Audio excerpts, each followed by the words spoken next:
He signed the divorce papers on a Tuesday morning without looking up from his phone. Adrian Cross didn't even put down his coffee.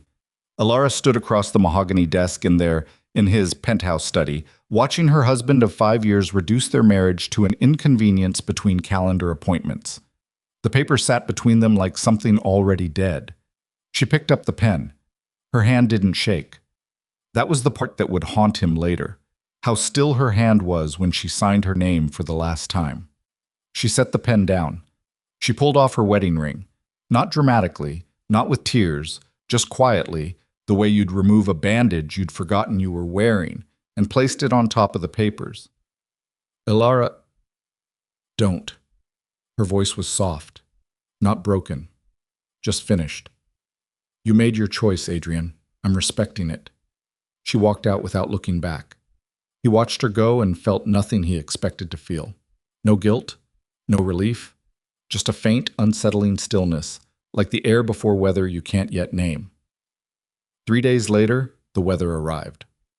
If you've ever watched someone discover they were wrong about everything, not just a fact, not just a decision, but the entire foundation of what they believed was real, then you understand what happened to Adrian Cross at 9:47 on a Thursday morning when the windows of his penthouse began to rattle. He thought it was construction. Chicago had been tearing itself apart all spring. Then the rattling became a roar. His assistant Marcus burst through the office door without knocking, which Marcus had never done in 4 years of employment. His face had lost most of its color. "Mr. Cross, you need to come to the window." Adrian didn't move immediately. He had a conference call in 11 minutes and a merger document that still needed his signature. "Marcus, whatever it is, sir." Something in Marcus's voice made Adrian stand up. He walked to the floor-to-ceiling windows overlooking Lakeshore Drive and the blue sprawl of Lake Michigan beyond. And what he saw made him understand for the first time in his adult life what it felt like to have the ground removed from beneath his feet. There were 3 of them. Black helicopters, military grade, the kind you don't see over civilian airspace unless something has gone catastrophically wrong or someone with extraordinary power has decided the rules don't apply to them. They were descending toward the street below with the calm precision of machines that had done this 1,000 times. Traffic had already stopped. Not because of police. Adrian could see the police cruisers sitting motionless at the intersection, officers standing beside their vehicles with their hands at their sides, not reaching for radios, not directing anything, just watching. The way you watch something you know you cannot interfere with. "What is this?" Adrian's voice came out quieter than he intended. Marcus said nothing, because Marcus didn't know, and they both understood in that moment that whatever this was, it existed in a register entirely beyond their comprehension. The lead helicopter touched down on Adrian's front plaza. The doors opened. 12 men in black tactical clothing stepped out first, moving outward in a practice sweep that cleared the perimeter in under 40 seconds. They weren't police. They weren't military. Not American military, anyway. The way they moved was different, economical, like men who had learned their craft somewhere that didn't have oversight. Then one more figure stepped out of the helicopter. Tall, dark suit, no tie, the jacket cut with the kind of precision that didn't come from anywhere with a storefront. He was somewhere in his mid-40s, with the kind of face that had been handsome in youth and had become something more severe than handsome over time. There was no hurry in the way he moved, none whatsoever. He crossed the plaza without looking at anything or anyone. No, that wasn't quite right. He was looking at one thing. Adrian followed this man's sightline and felt his chest go cold. Alara was standing at the edge of the plaza. Adrian hadn't known she was there. He still didn't understand why she was there. She'd been gone for 3 days. He'd assumed she was staying with friends, processing the divorce, doing whatever quiet, unremarkable Alara Vale did when her life changed. He had not thought about her much. That was the truth, and it would become one of the things he could least forgive himself for. She stood very still as the man in the dark suit approached her. Her hands were at her sides. Her face was— Adrian pressed closer to the glass, trying to read it from 15 stories up. Not frightened, not relieved exactly. Something more complicated. The expression of someone arriving at the end of a very long road they'd been walking alone for years. The man stopped in front of her. Then, and Adrian Cross would replay this moment for the rest of his life, the man lowered himself to one knee. In the middle of Adrian's plaza, in front of his building, in front of the frozen police and the stopped traffic, and the watching city. He knelt before Alara Vale, the woman Adrian had divorced 3 days ago for being nobody. Even from 15 stories up, Adrian could read what the man said. Maybe because the words were simple, maybe because some part of Adrian had already begun to understand that everything he believed was collapsing. My queen, it's time to come home. Her name wasn't Alara Vale. That was the first thing. Adrian discovered this not from any official source. No official source would talk to him, a fact that he would spend the next 72 hours slamming against like a man who didn't understand why a door wouldn't open. He discovered it the way desperate people discover things, by pulling at every loose thread he could find until something finally tore. Her enrollment records at the University of Illinois were real on the surface. Transcripts, an ID photo, a student number. But the student number belonged to a record created in a database that hadn't existed until 18 months before Alara supposedly enrolled. The photo was her. The rest was constructed, a backdrop painted to look like a history. Her apartment before their marriage. He'd been to it once, early in their relationship, and he'd found it sparse and a little sterile, the kind of space that could be cleared in 2 hours. He'd attributed it to a minimalist personality. It had not occurred to him that it was the apartment of someone who had learned to live without things that could be left behind. The foster home listed in her records, the one she'd mentioned vaguely, painfully, on the 2 or 3 occasions she'd spoken about her childhood, had been closed for 15 years. The caseworker whose name appeared in her file had died in a car accident in 2009. He hired a private investigator, a former federal agent named Garza, who charged 3 times the going rate, and, in Adrian's experience, was worth every dollar. Garza called him on the 4th day with the kind of professional flatness that meant the man was sitting with something he didn't like. "The fingerprints," Garza said. "What about them?" "I ran them through every database I have access to, which is more databases than you'd think." A pause. "They match a record for a Jane Doe who died in a house fire in rural Connecticut in 2004. The Jane Doe was approximately 4 to 6 years old at time of death. The remains were never formally identified." Adrian sat down on his desk. He missed the chair. He sat on the floor and didn't bother correcting it. "That's not possible." "No," Garza said. "It's not, which means someone with access to federal biometric systems went to considerable trouble to make it appear that way. I'm going to be honest with you, Mr. Cross. Whoever built this woman's identity was operating at a level that makes me very uncomfortable continuing this particular line of investigation. I'm paying you to... You could pay me 10 times what you're paying me, and I would tell you the same thing. There are people you hire when you want information, and there are people you don't investigate unless you're prepared for what comes after. Whoever she is, whoever she was protected by the second kind." Another pause. "I'd suggest you think carefully about why they let her near you in the first place." Garza hung up. Adrian stayed on the floor for a long time. "Well, I went to Vivian Knox's office the following morning because Vivian was the one who had started all of this. Vivian Knox had been his business partner for 3 years. Brilliant, relentless, the kind of operator who could read a room and a balance sheet with equal precision. She'd come to him 6 weeks ago with documents, financial records showing unusual withdrawals timed to sensitive company decisions, subtle interference in procurement contracts. A pattern that, laid out on paper, pointed unmistakably toward someone with inside access. She'd pointed at Alara. He'd asked her if she was certain. She'd said yes. He hadn't asked many questions after that, which was something else he would have to live with. Now he sat across from Vivian in her glass-walled office on the 32nd floor of the Knox and Cross building and looked at her with new eyes and tried to understand what he was actually looking at. Vivian was composed. She was always composed. But there was something under the composure today, a kind of watchfulness, that he hadn't noticed before or hadn't been paying enough attention to notice. "The man who came for Alara," he said without preamble. "Dante Moretti." Vivian's expression didn't change, but her hands, resting on the desk, went very slightly still. "I've heard the name," she said. "Everyone with any exposure to international business has heard the name, Vivian. He's not a rumor. He runs an empire that operates across 4 continents and has arrangements with governments that aren't supposed to have arrangements with people like him. And he came to my building and knelt in the street for the woman you told me was embezzling from my company." He leaned forward. "So I'm going to ask you one question, and I need you to hear how serious I am when I ask it. Did you manufacture those documents?" Vivian looked at him for a long, measured moment. "Adrian," she said, and her voice was the same voice it always was, reasonable, assured, the voice of the smartest person in any given room. "You've had a difficult week.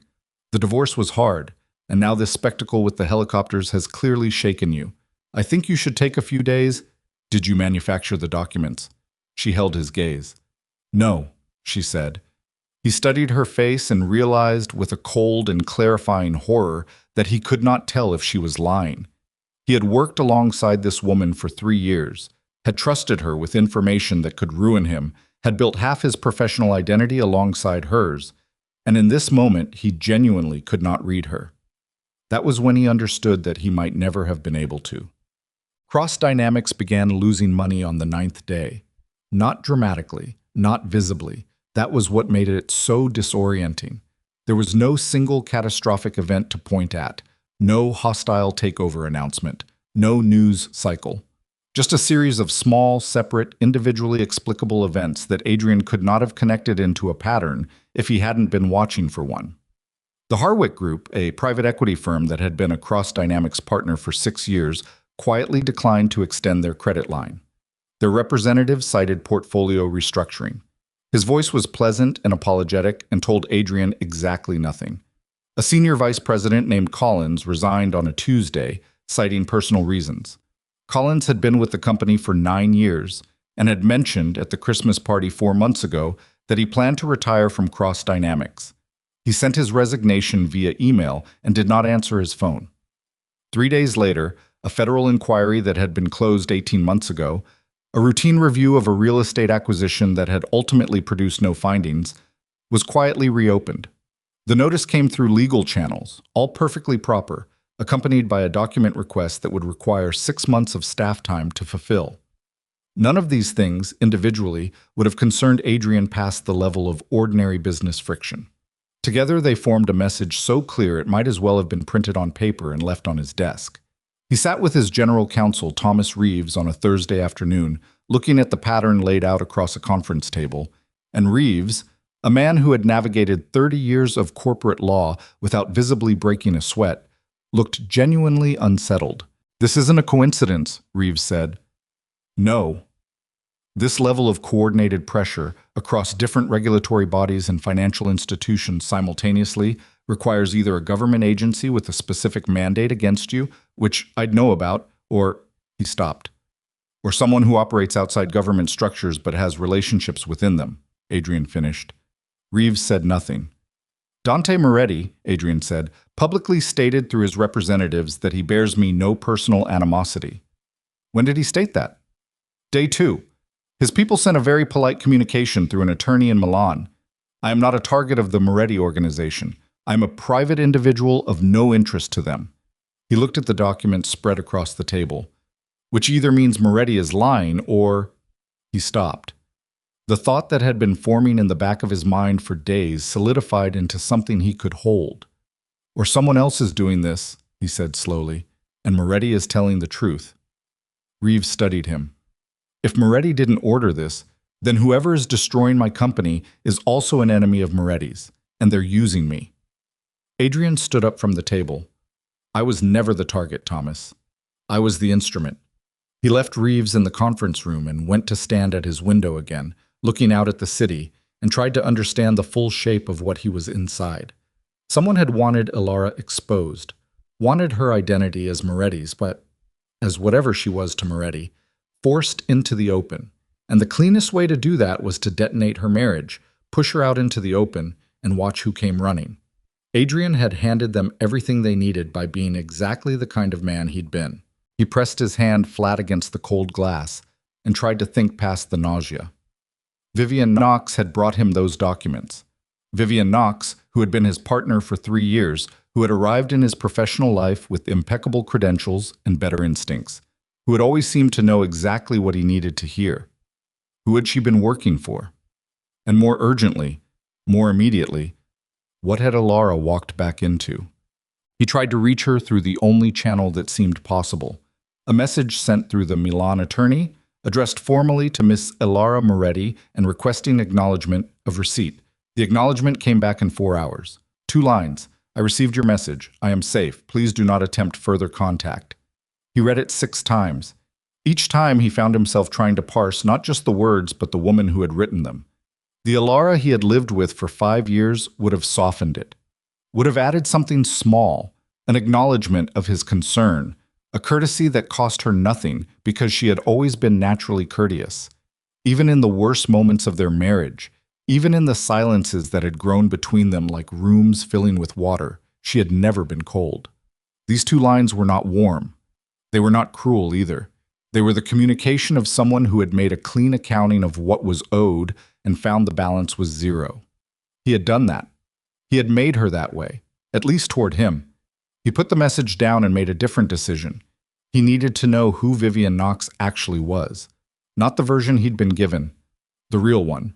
He needed to understand what Lorenzo Baresi had to do with any of this, because the name had come up twice now in the financial investigative trail. Glancing references and documents his team had pulled, a shadow behind several of the institutions that had quietly retreated from his company. And he needed to decide what kind of man he was going to be when he finally understood the full picture. Because the man he had been, the one who signed divorce papers without looking up from his phone, that man, he was beginning to understand, had been built by the same carelessness that made him easy to use. He didn't know yet what it would cost him to become a different one. But in the hollowed-out quiet of his office, listening to a city that had watched everything he thought he knew fall apart in a single morning, he decided he was going to find out. Adrian Cross spent the next 4 days becoming a different kind of man. Not a better one. Not yet. Just a more dangerous one, in the specific way that people become dangerous when they stop protecting their own comfort and start paying attention to what's actually in front of them. He let Marcus go home. He stopped taking calls from the board. He pulled every document Vivian Knox had ever given him and spread them across the conference table in his private office and went through them the way Garza had taught him to go through things. Not looking for what was there, but looking for what was missing. What was missing was a paper trail, not the documents themselves. The documents were immaculate, beautifully sourced, cross-referenced, internally consistent. That was the problem. In Adrian's experience, real financial malfeasance was messy. It left contradictions, timestamps that didn't line up, transfers that required a second look. The documents Vivian had given him were too clean, as though someone had spent considerable time making sure every thread led back to the right conclusion without any loose ends that might snag. You only did that kind of careful work when you already knew where you wanted someone to land. He called Garza at 11 on a Wednesday night. Vivian Knox, he said when Garza picked up. Full background, whatever it costs. A pause. This connected to the other thing? I think so. Adrian. Garza rarely used his first name. The other thing. The fingerprints, the manufactured identity, the Moretti name sitting in the middle of all of it. I wasn't kidding when I said I'm not comfortable continuing. That's a level of exposure I'm not asking you to go after Moretti. I'm asking you to find out who Vivian Knox was before she walked into my life. Another pause. Longer. That's a distinction that might not hold. Can you do it or not? Garza did it. The report came back in 48 hours, which told Adrian that either Garza had already been looking or Vivian Knox's background was considerably easier to penetrate than Alara's had been. He suspected both. He read it in his car in the parking structure beneath his building, engine off, the concrete around him silent and gray. He read it twice. Then he sat with the windows fogging slightly from his breath and tried to restructure everything he knew. Vivian Knox had been born in Lyon, France, to a French mother and an American father. Educated in Geneva, London, and then Columbia for her MBA. Her career trajectory was clean and credentialed. 2 years at McKinsey, 3 at a private equity group in Frankfurt, then into the world of boutique investment partnerships, where she'd eventually ended up crossing his path at a conference in Singapore 4 years ago. Perfectly constructed. But Garza, who had more databases than he should, had found a photograph. It was 3 years old, taken at what appeared to be a private function somewhere along the Amalfi Coast. The photo had been pulled from the background of someone else's social media. Not tagged, not centered, not intended to be found. In it, Vivian Knox stood at the edge of a terrace, a drink in her hand, speaking with a man whose face was turned partially away from the camera. Garza had identified the man from his profile, his build, the signet ring on his right hand that appeared in other photographs from the same period. Lorenzo Baresi, 61 years old, Sicilian-born, Rome-educated, operating primarily out of a legitimate-facing investment structure headquartered in Brussels. On paper, a financier with interests in logistics, private security contracting, and Mediterranean real estate. Off paper, the oldest and most sustained rival of the Moretti organization, a man who had been trying to dismantle Dante Moretti's empire for going on 2 decades, and who had, according to every analyst who tracked the underworld from a safe distance, become considerably more reckless in recent years. A man who had been photographed on a private terrace with Adrian's business partner 3 years before Vivian handed him those documents about Alara.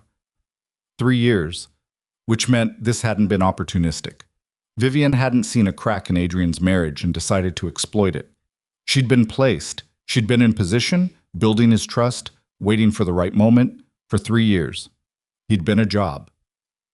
Adrian sat in his car and breathed through the anger because the anger was useless, and he knew it. He'd built companies. He knew what useless resources looked like, and he didn't spend them. What he needed to understand now was why. Not why Baresi wanted to destroy the Moretti organization. That was obvious. That was decades of territorial conflict compressed into motive. But why the elaborate machinery of manufacturing a marriage, then destroying it, to force Alara into the open? What did her exposure accomplish that direct action couldn't? He needed someone who understood the Moretti world from the inside. And there was exactly one person he could think of who might talk to him. The Milan attorney's name was Cecilia Ferro, and she had agreed to meet him only because he'd had the presence of mind to phrase his request in a way that suggested he had information relevant to the safety of her client, rather than a request for information from her. They met in a private room at a hotel in downtown Chicago, neutral ground that Ferro had selected, which Adrian took as a sign that she was, at minimum, genuinely curious about what he knew. She was somewhere in her 50s, with close-cropped silver hair and the settled, unhurried manner of someone who had spent a career navigating situations that would have buckled most people. She ordered espresso. She did not offer small talk. "Vivian Knox," Adrian said, placing Garza's report on the table between them. "Lorenzo Baresi. The photo is on page 3. Ferro didn't reach for the report immediately. She looked at him. "What is it you want, Mr. Cross?" "To understand what Alara walked back into, and to know if she's actually safe. She is under the protection of an organization that has an active enemy willing to construct a 3-year operation to expose her location," Adrian said. "I know what I was. I'm not here to rehabilitate myself. I'm here because I have information that may be useful to the people around her, and because whoever built this used me without my knowledge or consent, and I am not willing to be a passive instrument in something I don't understand." Ferro regarded him for a long moment, then she picked up the report. She read the relevant pages without visible reaction, but Adrian had spent years in rooms reading people, and he caught the small things, the slight tightening around her eyes at the photograph, the almost imperceptible pause before she turned the page. "You verified this," she said. "My investigator did. The metadata on the photo is clean. It wasn't manipulated." Ferro set the report down. She looked at her espresso rather than at him. "The timing of your divorce," she said carefully. "It places the activation of this plan approximately 8 months ago, which means the decision to move was made around—" She stopped. "Around when?" Adrian asked. She looked at him. Something shifted in her expression.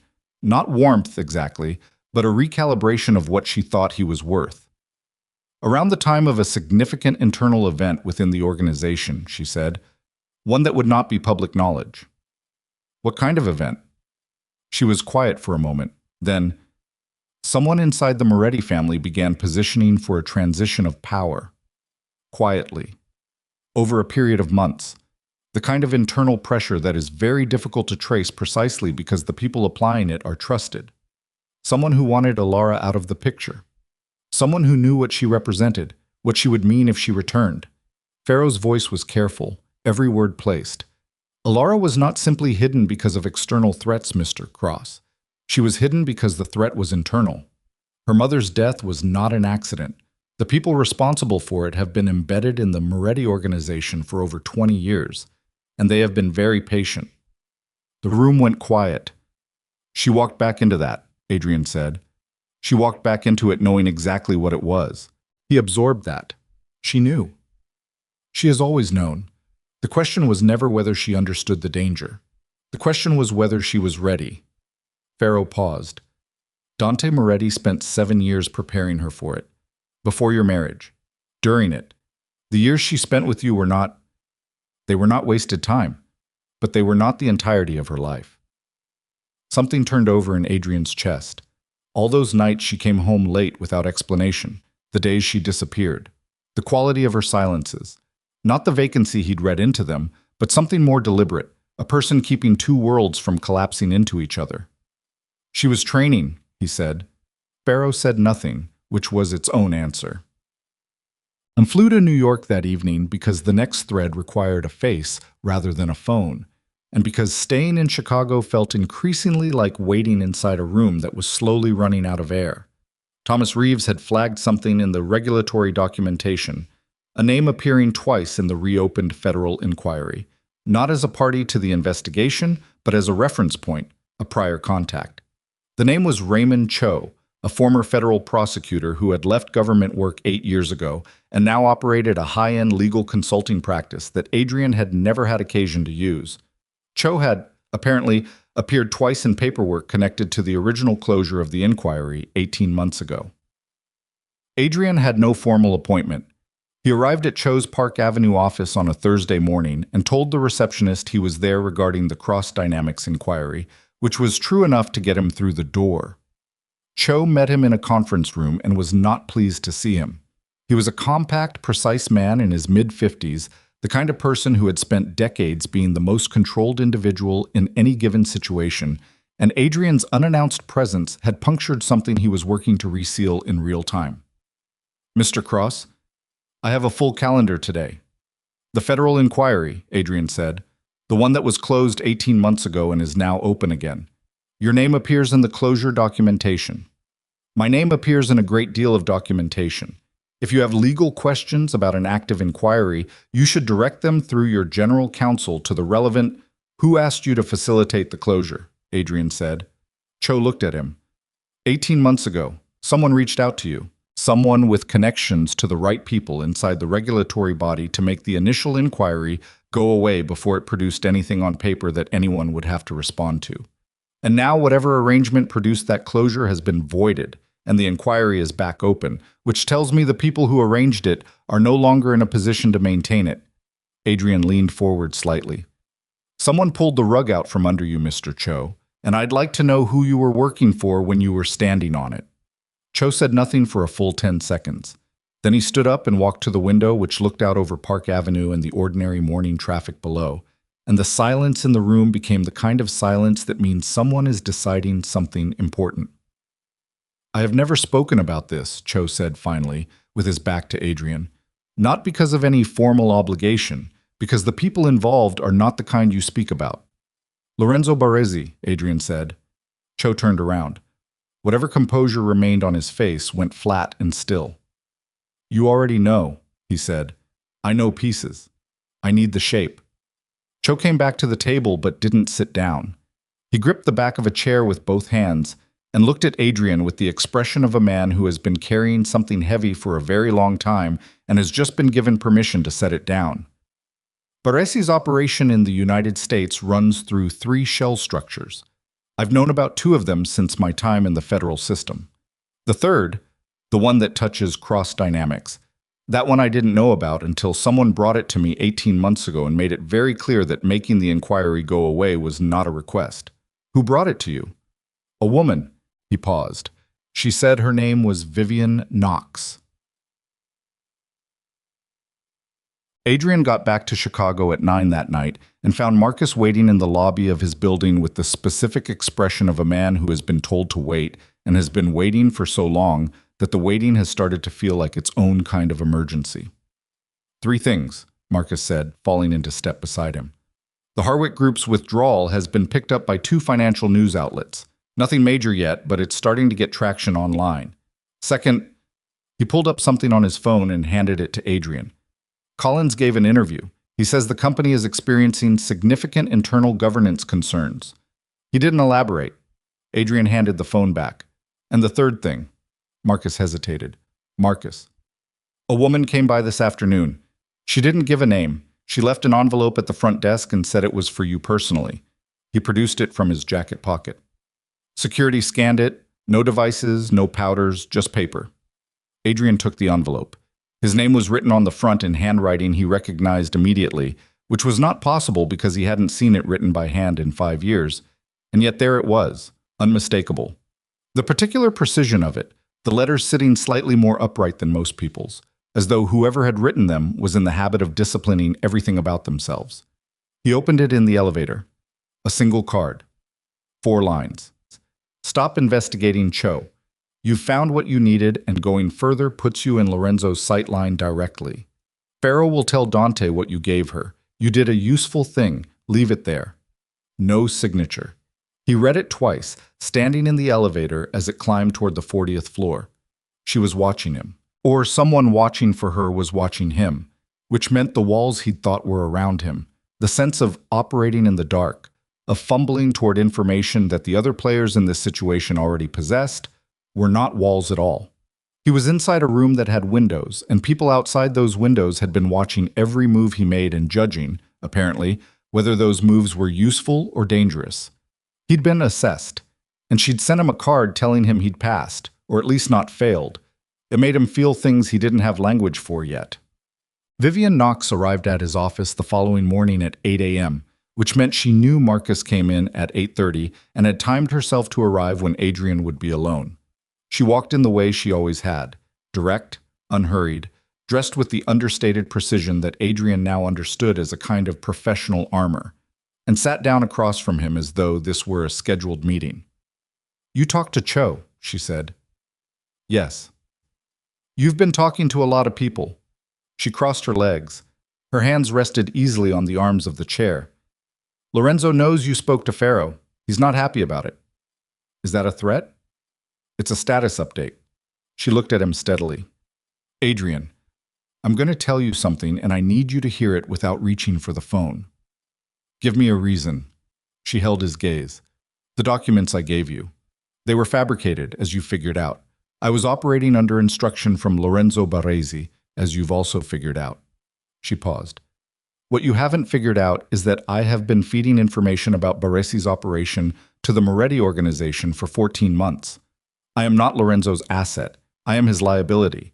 And I have been trying very carefully, for over a year, to maneuver this situation toward a resolution that doesn't get anyone I care about killed."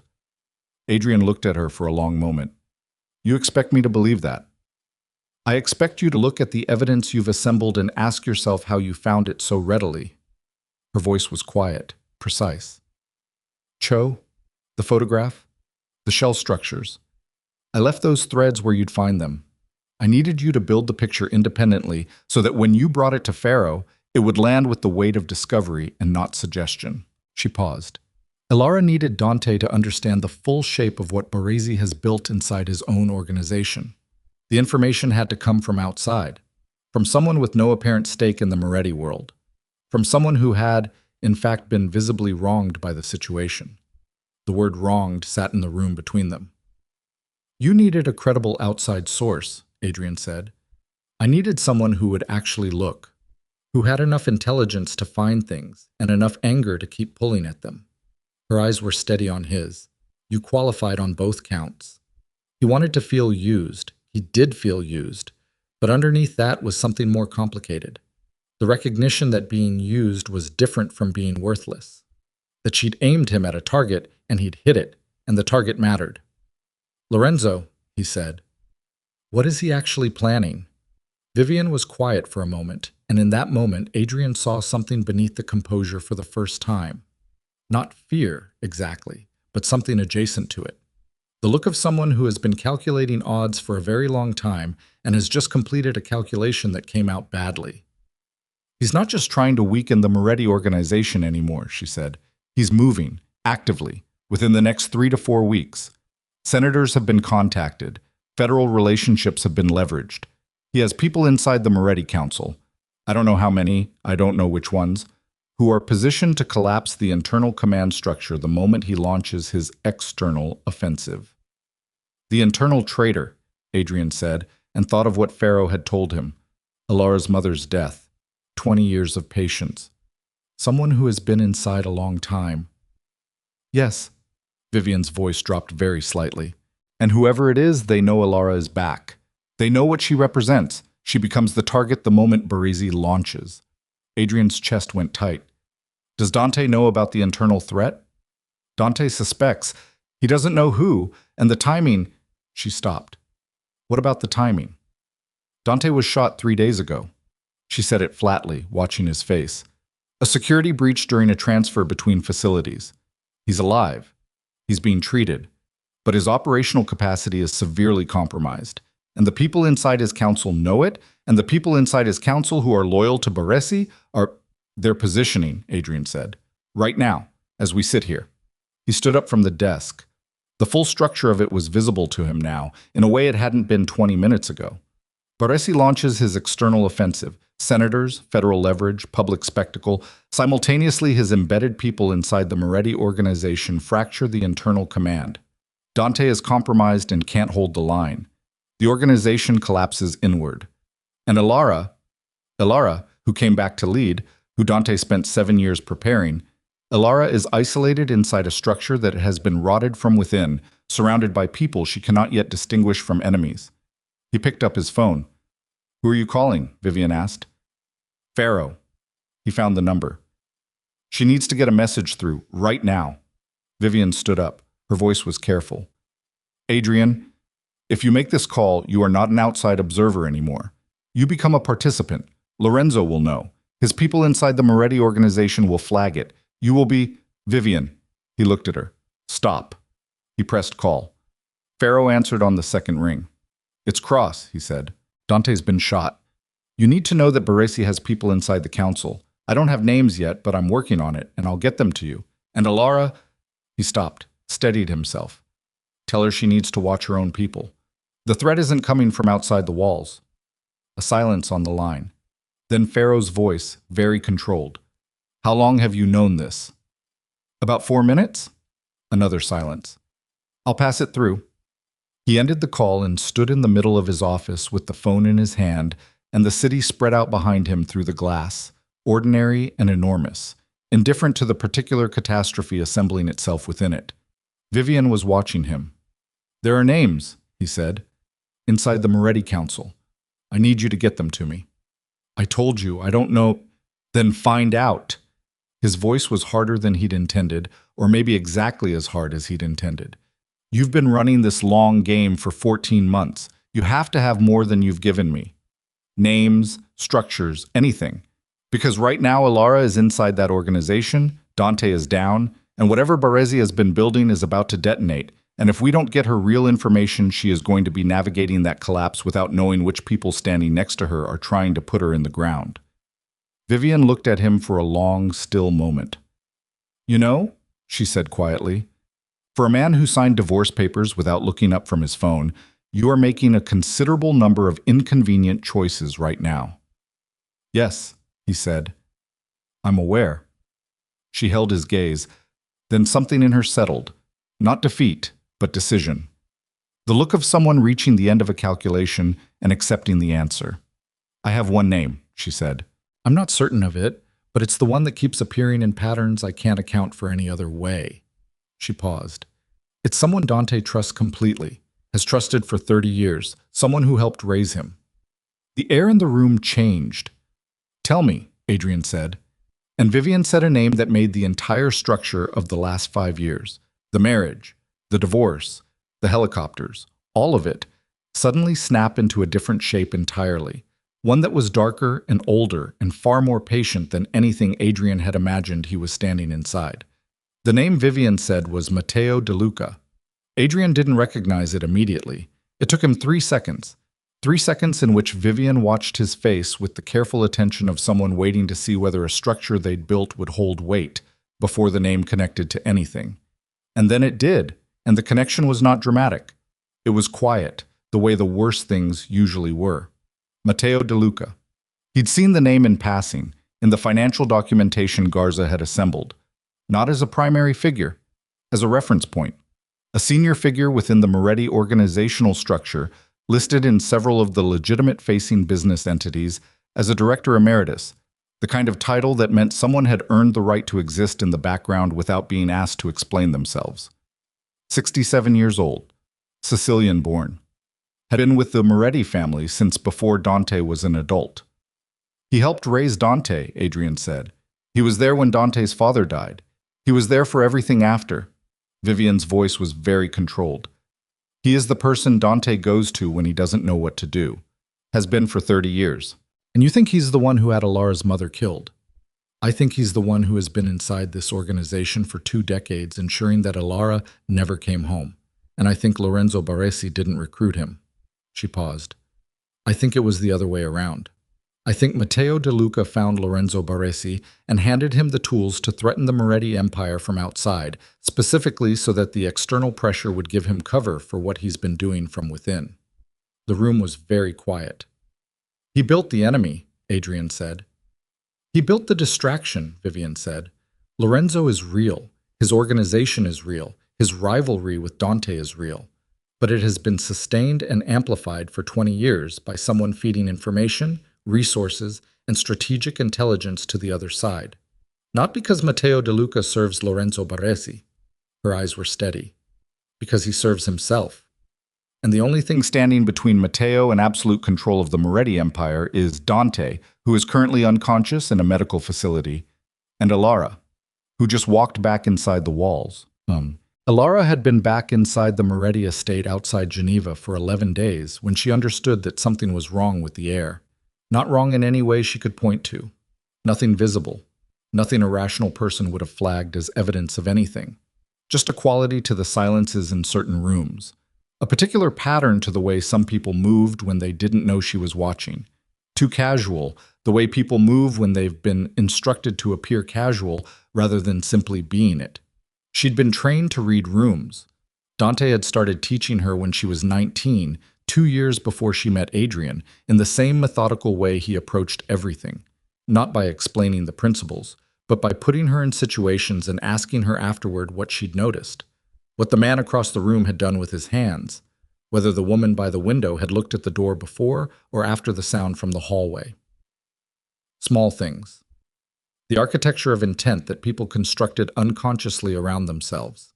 She walked the estate in the mornings, always the same route, because predictability was a tool when used deliberately. It told you who altered their own routines to accommodate yours. 3 people had altered their routines.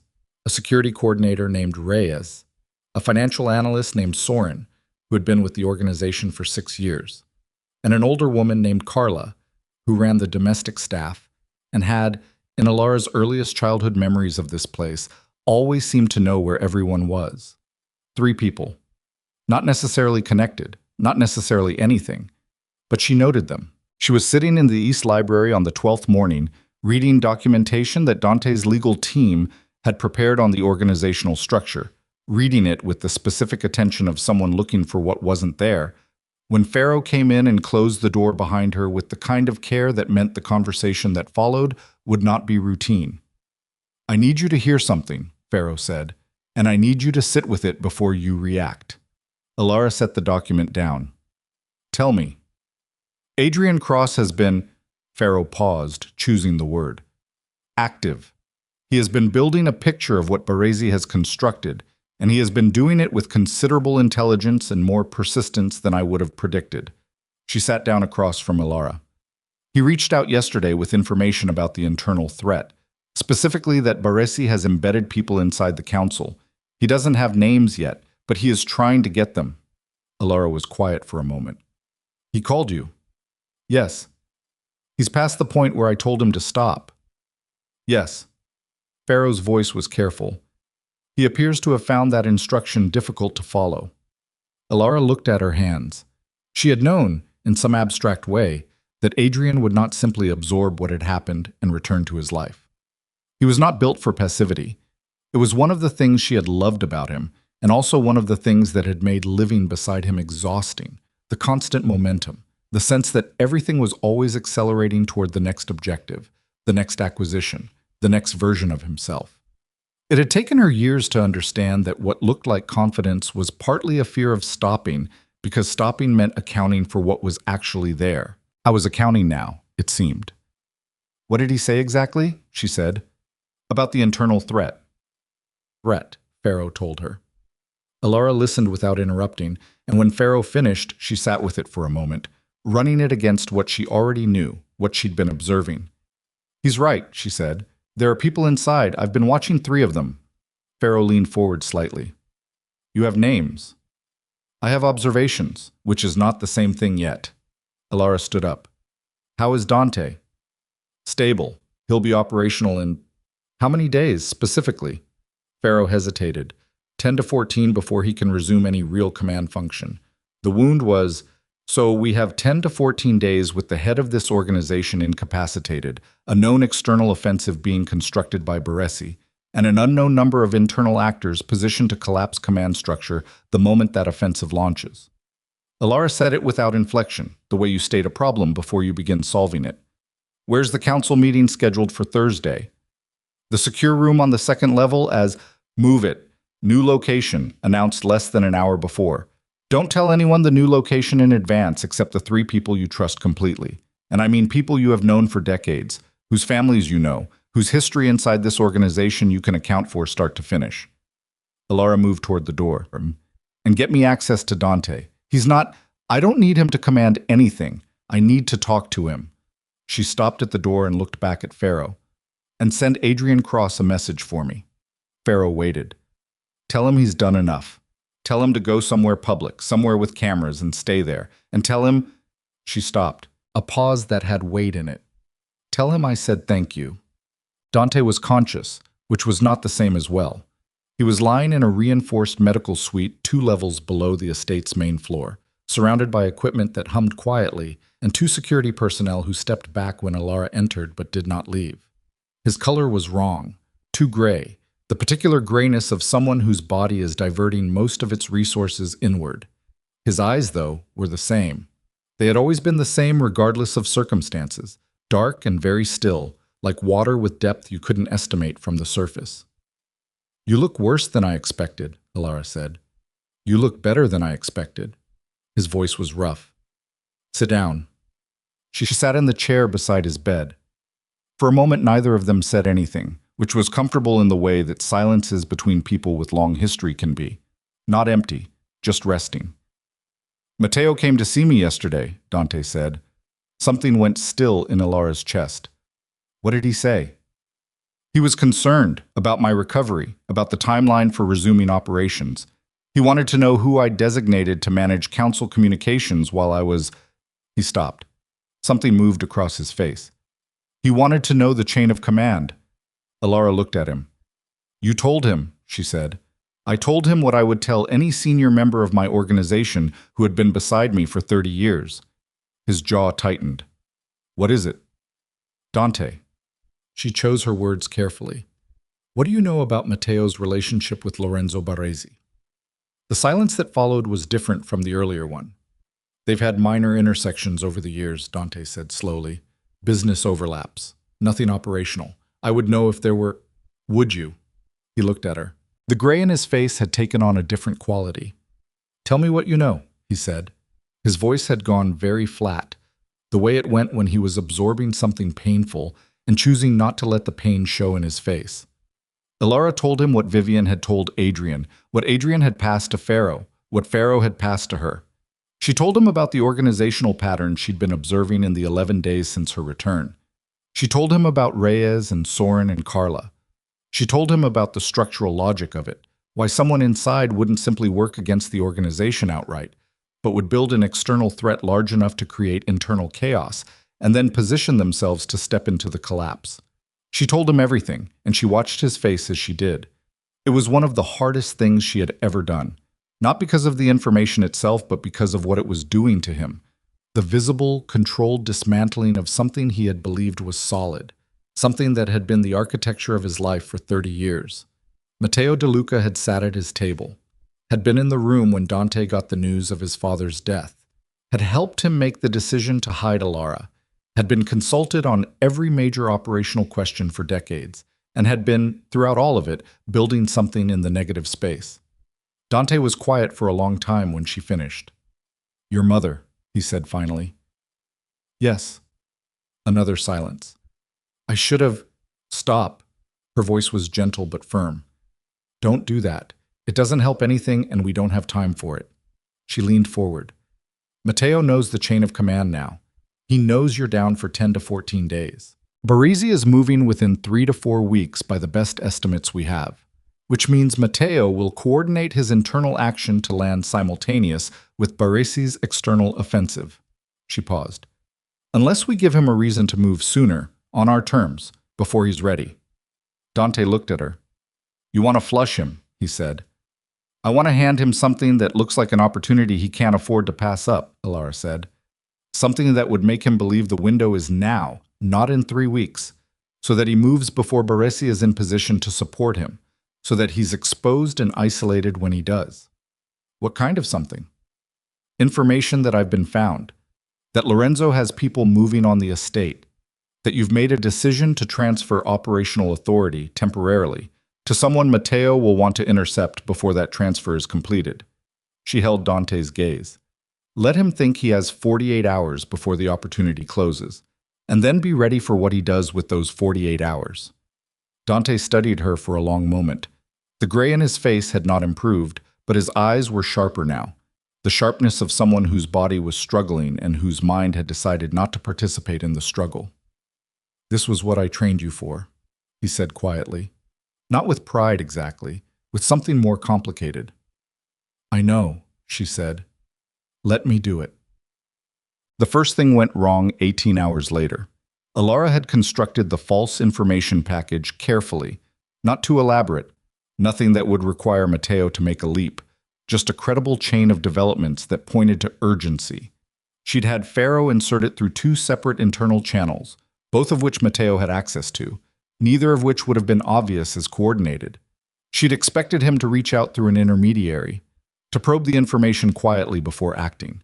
That was how careful men operated. Instead, Reyes came to her door at 6 in the morning and told her there was an urgent security matter on the west perimeter. Alara looked at him. Reyes was mid-40s, ex-military, by the way he stood.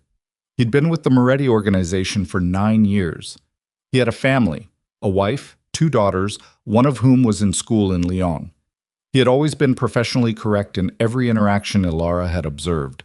She looked at his hands. They were very still. "What kind of matter?" she said. "Motion sensors on the western fence line, multiple contacts, possibly a probe from—" He stopped. "From Baresi's people," she finished. "Yes." She looked at him for one more second, at the hands, at the stillness, at the specific quality of his eyes, which were not quite meeting hers. "Send Pharaoh to me," she said. "I'll be there in 10 minutes." She closed the door. She did not go to the west perimeter. She went instead to the secure communications room 2 hallways away, locked the door behind her, and pulled up the internal security feed for the west perimeter. There was nothing on the motion sensors. She pulled up the feed for the hallway she'd just been standing in.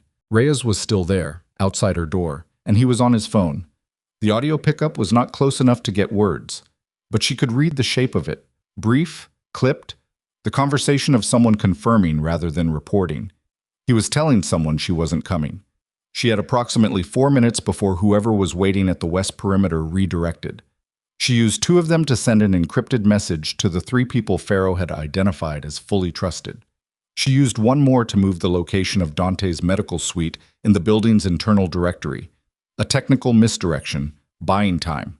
She used the last minute to arm herself. The estate had 12 weapons secured in accessible locations throughout the building, a system Dante had designed years ago on the principle that distance to a weapon was the variable most likely to get someone killed. Alara had spent the first 3 days after her return memorizing all 12 locations. The nearest one was in a panel behind a painting at the end of the hallway, 8 meters from where she was standing. She opened the communications room door. Reyes was gone. She moved to the painting, got the weapon, checked it, loaded, clean, exactly as it should be. And then she stood in the hallway and listened to the building. What she heard was the sound of the estate operating normally, staff moving through the kitchen level below, the distant percussion of kitchen work. the ordinary texture of a large house in the early morning, and underneath it, if you were listening for it, something else. A quality to the silence on the east stairwell that was not quite right. Not sound. The absence of the small sounds that should have been there. Someone was on the east stairwell, not making noise. She moved, not toward the stairwell, away from it, through the secondary corridor that connected to the back service passage, moving fast and low, the weapon in her right hand with the safety still on, because the safety being off was a decision you made at the moment of necessity and not before. She came out above the stairwell through the maintenance access, which gave her a view down into it. 3 men, not a state security. The gear was wrong, too tactical, too coordinated with each other, moving upward toward the floor where Dante's medical suite had been before she'd moved the directory entry. The man at the front of the 3 turned his head slightly, and she saw his profile. Soren, the financial analyst, the second of her 3. He wasn't a financial analyst. Whatever else he was not that. She pulled back from the access point and ran through the logic in the 4 seconds she had before she needed to move. 3 men going to a location that was now empty. When they found it empty, they would understand immediately that the information had been wrong, which meant someone had known they were coming, which meant the operation was blown, which meant whoever was coordinating this, Matteo, would shift immediately to contingency. She didn't know what the contingency was. She needed to know what the contingency was. There was one person who could tell her. She went to find Carla. Carla had been running the domestic staff of the Moretti estate for 22 years. She was 63, small, with white hair she kept pinned back severely, and the competent, unhurried manner of someone whose value to any household was so obvious that she'd never had to argue for it. She had known Alara as a child, had made her hot chocolate on winter mornings, had, when Alara was 6 years old, told her that the world was not as large as it seemed from inside these walls, and that she would understand why that mattered when she was older. Alara had been fond of her. Standing in Carla's sitting room on the ground floor, watching the older woman turn from the window with an expression that contained no surprise at all, Alara felt something she hadn't expected. Not betrayal.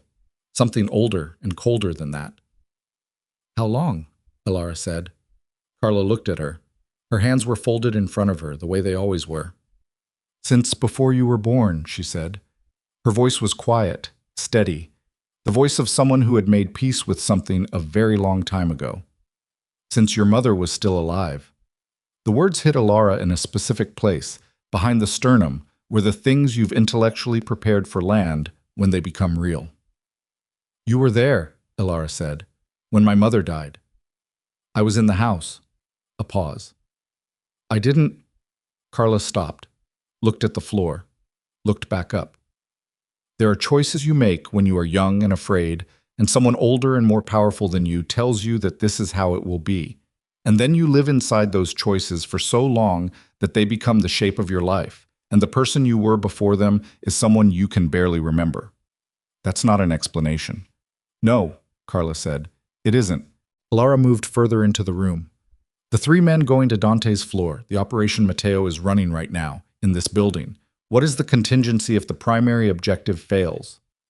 Carla looked at her for a long moment. "You," she said simply. "The contingency is you. It has always been you.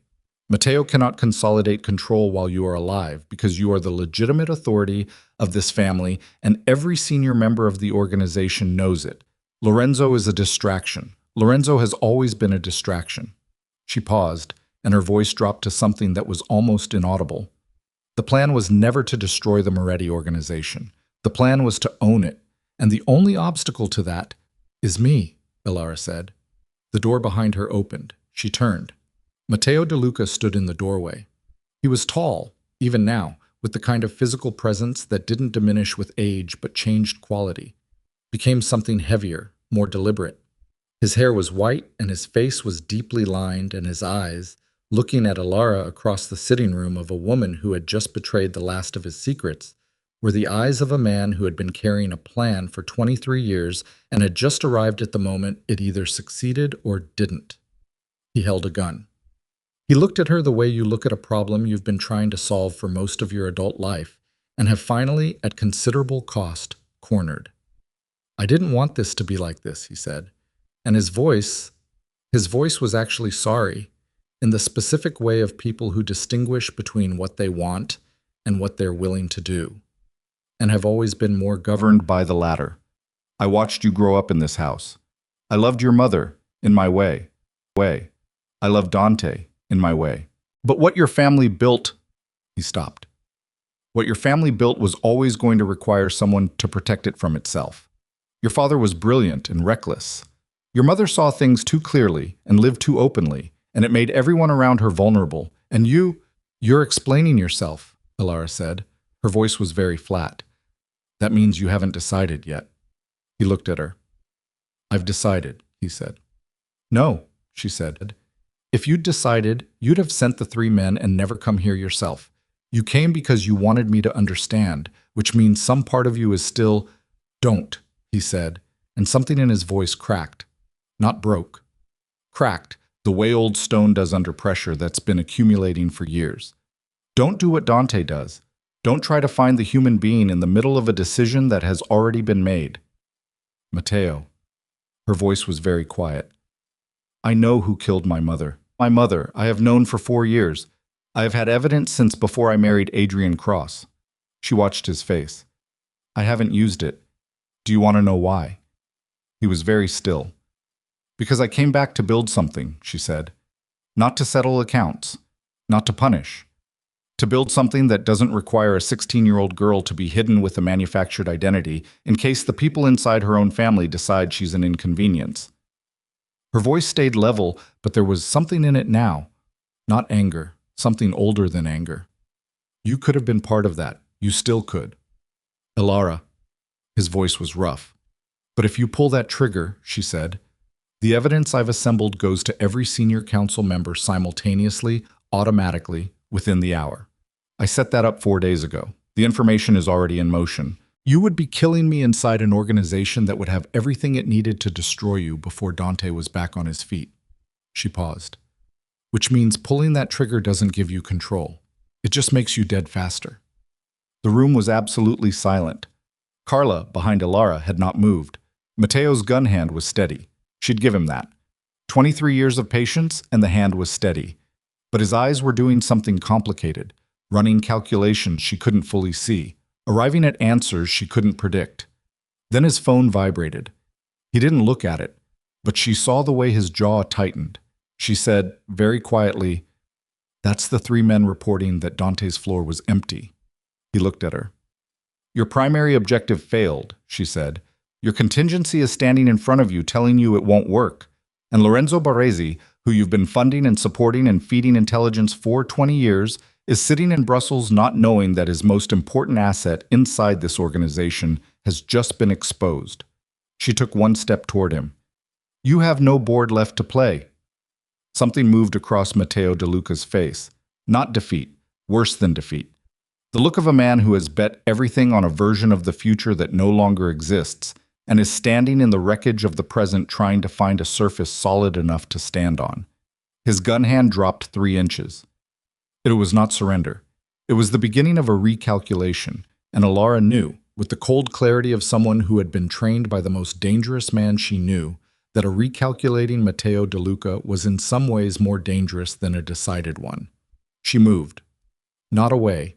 Toward him, closing the distance before he could complete whatever new calculation was forming, because distance was the variable that got people killed, and she had not survived 23 years of being hunted inside her own family's walls to lose the moment she closed the last door. Her hand was on his wrist before he raised it.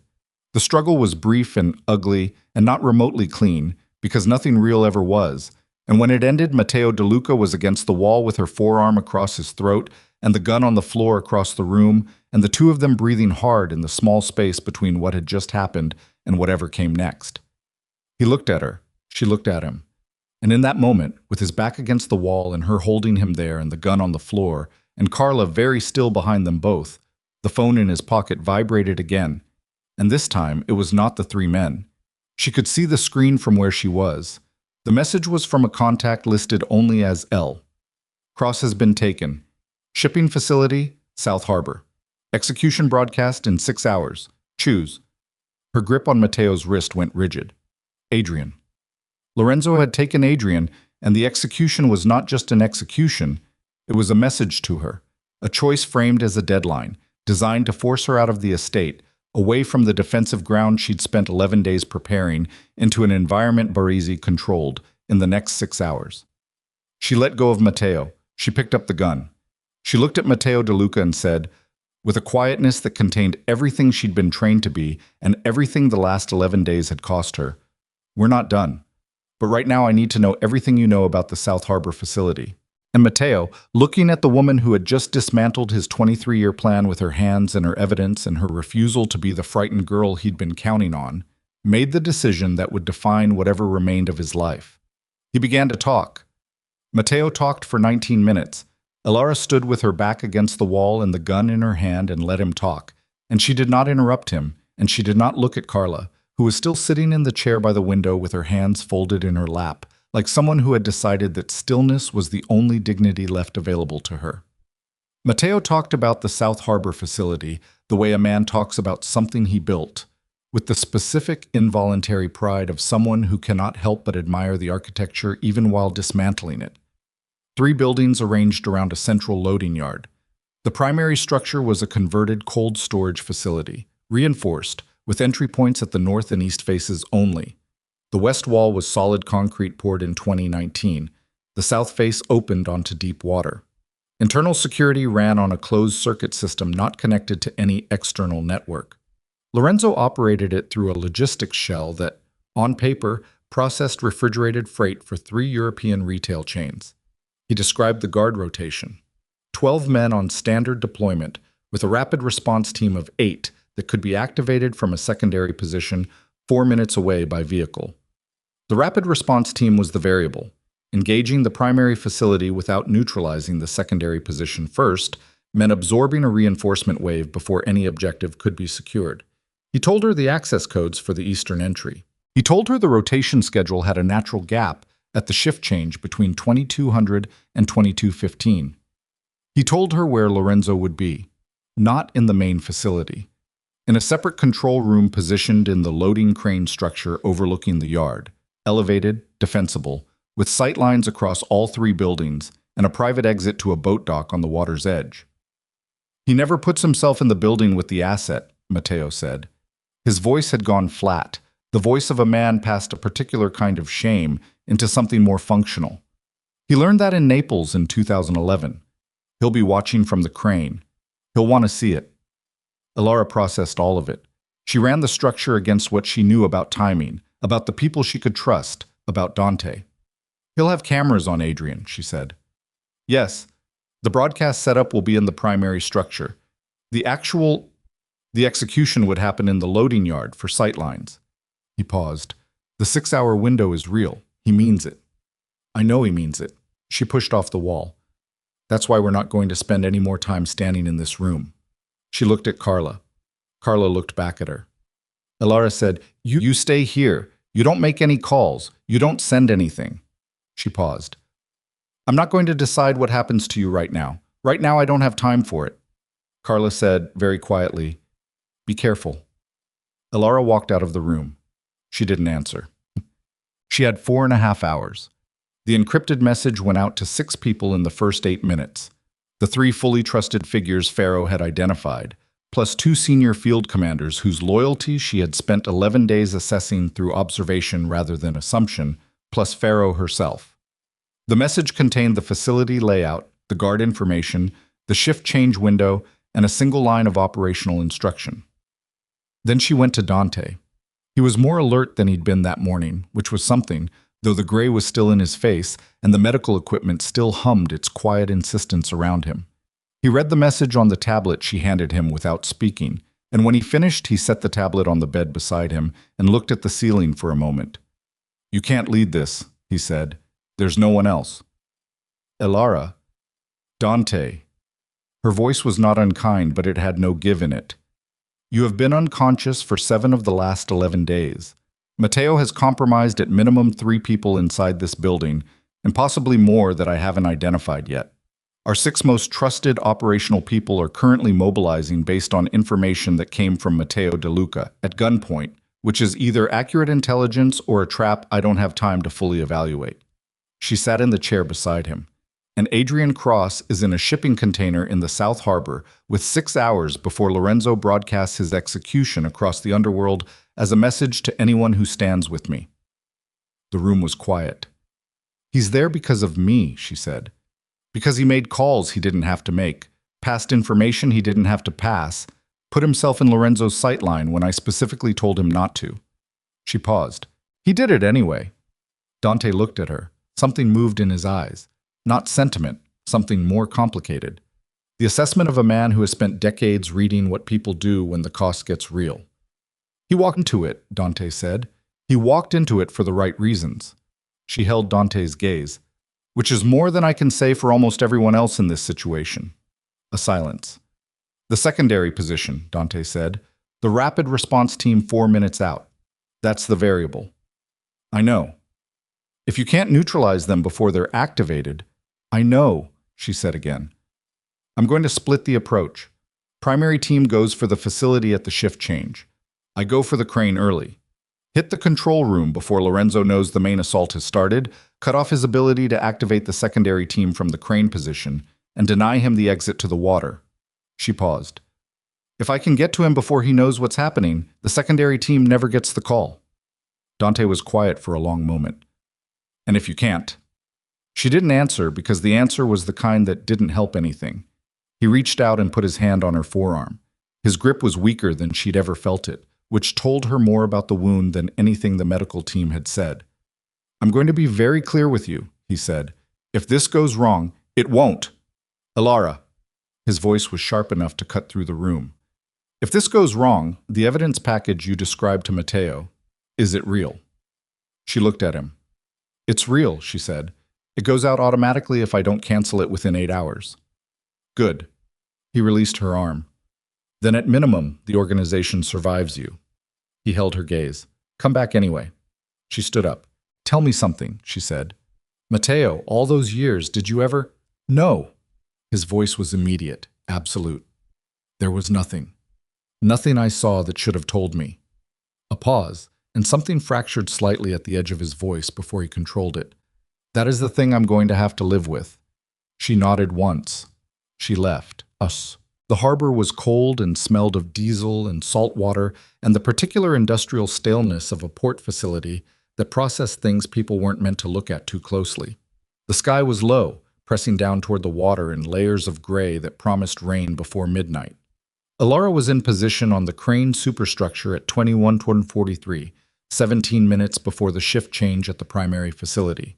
Getting there had required 40 minutes of movement through the port's outer perimeter in conditions that were technical rather than violent, cutting through a fence section, crossing 300 meters of open yard using the shadows thrown by container stacks, climbing the crane's external service ladder with her hands cold enough that she felt the grip more than she felt her fingers. The wind off the water pushed at her steadily, and she pressed herself against the lattice steel and climbed and did not look down. The control room was a reinforced booth at the operator's level, 60 meters up. Through its windows, she could see light. Movement. She counted 2 figures. One of them, by the height and the way he stood, shoulders back, one hand in his jacket pocket, the stillness of someone very accustomed to elevated positions, was Lorenzo Baresi. She was early. The primary team wouldn't move for 17 minutes. She needed Lorenzo occupied, unaware, not reaching for communications, for those 17 minutes, and then for however long it took her people to get through the eastern entry and across the loading yard. She came over the top of the crane onto the operator's access walkway and moved along it with her back against the steel, the gun in her right hand and the wind trying to take her balance with every step. The door to the control room was on the windward side. It would open toward her. The second figure was closer to the door. She could see him more clearly now, a heavy-set man in tactical gear who was standing rather than sitting, which meant he was a guard rather than a technician. She had approximately 4 seconds from the moment the door opened to the moment anyone inside the booth could get to communications. She'd been trained, very specifically, on what you could do in 4 seconds. She went through the door. The guard was fast. She'd give him that. He was fast, and he'd been paying attention, and the moment the door came open, he was already turning, already reaching. But the reaching was toward his weapon, and not toward the console. And that was the choice that decided the next 4 seconds. She took him down, and the noise of it was brief, and the guard hit the floor of the control room and did not get up. Lorenzo Baresi had moved to the far side of the console. He had not reached for a weapon. He had reached for a radio. She got to him before he keyed it. She had the radio in her hand and his wrist bent at an angle that was not comfortable, and Lorenzo Baresi was pressed against the console, looking at her with an expression she hadn't expected. Not fear, not fury, but something almost close to curiosity. The look of a man who has spent 20 years playing a very long game and has just encountered a move he didn't see coming. "You're early," he said. His voice was completely level. "Yes," she said. "How much do you know?" "Everything Matteo told me." A flicker across his face. The first genuine reaction. He talked. At length. Lorenzo looked at her for a moment. Then, with the unhurried deliberateness of someone making a point, he looked at the console in front of him, at the screen showing the interior of the primary facility, at the feed from the loading yard below, at Adrian Cross. He was in a chair in the center of the loading yard, visible on the monitor in the flat wash of the facility's work lights. His hands were secured behind him. His face was... She'd been avoiding looking at the monitor since she came through the door, a discipline she now had to override. His face was marked up, lip split, a cut above one eye that had dried dark. He was conscious. He was sitting upright with the particular rigid quality of someone who has decided that posture is the thing they can still control. Something moved through her chest. She controlled it. "He's alive," she said. For the moment. Lorenzo's voice was pleasant. "You understand the architecture of this. You being here early creates a problem for me, yes, but it also creates a problem for him. My people in the yard have a standing instruction that activates the moment anything interrupts my control of this feed." He nodded toward the console. "If that feed drops, if communications go down, if I don't check in within..." He glanced at his watch. 3 minutes. The instruction activates. She looked at the console, at Adrian. She understood the architecture. He'd built it anticipating exactly this. Someone coming for the crane, someone trying to cut off communications, and he'd tied the outcome for the asset in the yard to the maintenance of the control room's function. Cutting him off didn't save Adrian. It triggered the execution. "So," Lorenzo said, "we have a situation where your early arrival has actually created a standoff rather than a resolution, which is interesting." He tilted his head. "You can't cut my communications. You can't take me out of this room. And in..." He checked his watch again. "About 12 minutes. My shift rotation will cycle, and the 16 men now on break will add to the 12 already in the facility. Your main assault, which I am confident is coming at the shift change, will hit a much harder target than you planned." He paused. "Unless we talk." "We're talking," she said. "I mean actually talk, about what comes after." His voice had shifted into something she recognized, the register of a negotiator, someone who had survived decades of impossible situations by finding the geometry of a deal. "Matteo has been exposed. His operation inside the Moretti Council is blown. He has nothing left." A pause.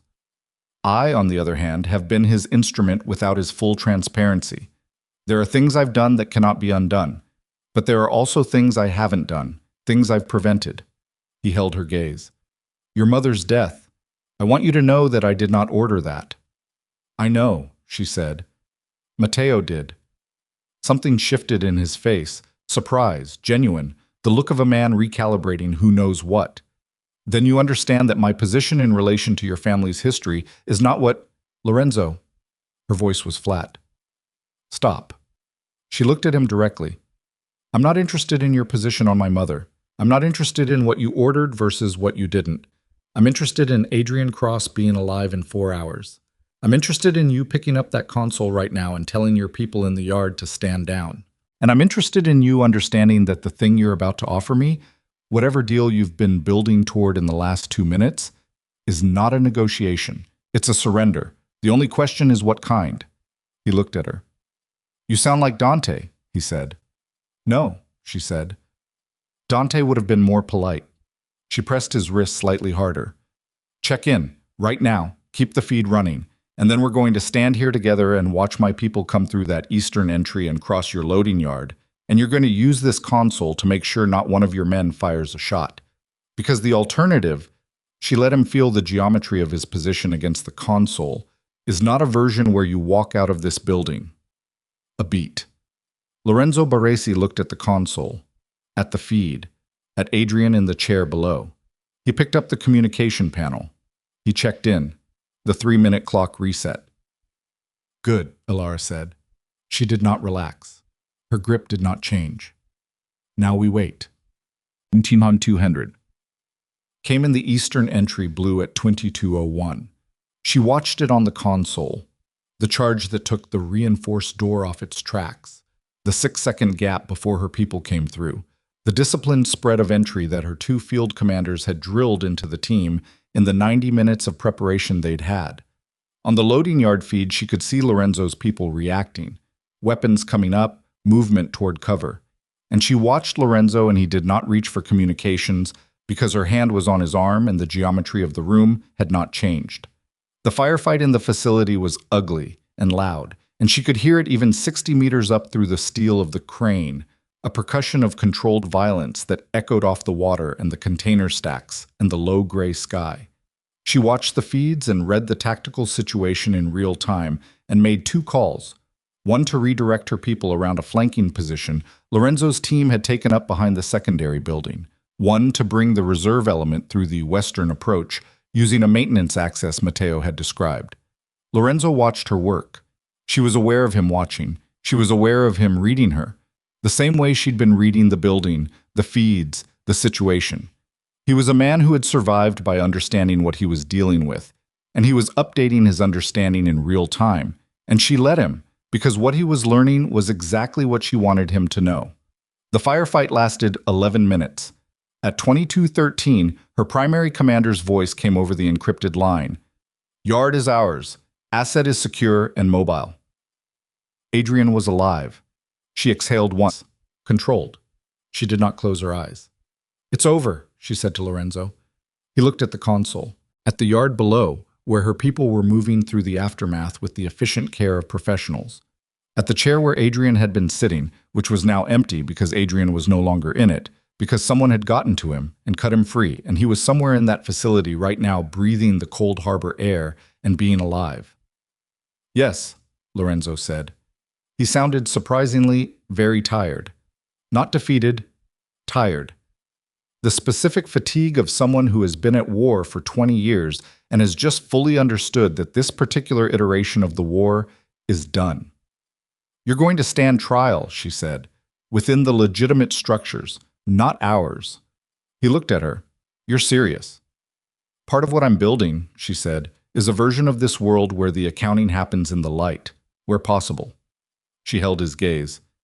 That's your offer. Trial, lawyers, process. A beat. Or the alternative.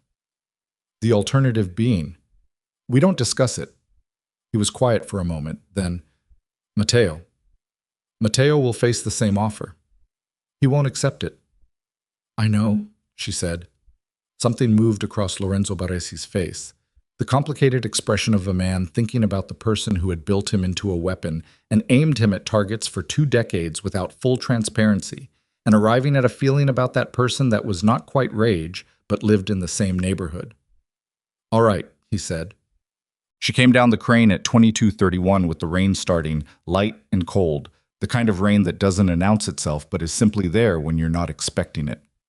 Adrian was at the eastern entry with one of her field commanders, a blanket around his shoulders that he clearly hadn't asked for and wasn't sure what to do with. He was standing upright, which told her his legs were working. The cut above his eye had been roughly dressed.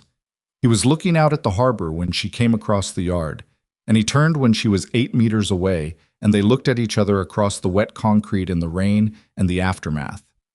He looked terrible. He also looked like a man who had made a specific accounting of himself and arrived at something he hadn't had before. Lorenzo, he said, in custody. He'll stand trial. Matteo. My people are bringing him in now. She stopped in front of him. You were told to go somewhere public and stay there. I know, he said. You didn't. No. He looked at her. The rain was starting to come harder now, and neither of them moved out of it.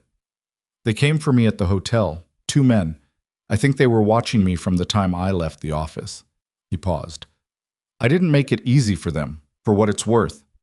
She looked at his face, the cut, the bruising along his jaw, the way he was holding his left shoulder slightly wrong. You fought them. Not successfully, he said, but yes. Something that wasn't quite a smile moved across her face. You're an idiot, she said. Probably. He looked at her steadily. Elara, I need to say something. Adrian, just let me say it. His voice was rough, not from injury, from the specific roughness of something that has been building for a long time and has finally arrived at the surface. I signed those papers without looking up from my phone, and I have spent the last... He stopped, recalibrated. The last several weeks understanding what kind of man does that, and why, and what it costs. Not what it cost you, what it cost me. The person I was when I did it. He paused. I'm not asking you for anything. This isn't that kind of speech. I just needed you to know that I understand what I did, and that what I did after, the calls, Cho, Pharaoh, all of it, that wasn't atonement. That was just the thing that needed doing. I would have done it regardless. She looked at him. In the rain, with the harbor behind him, and the sounds of her people clearing the facility around them, she looked at the man she had lived beside for 5 years and had underestimated in the same way he had underestimated her.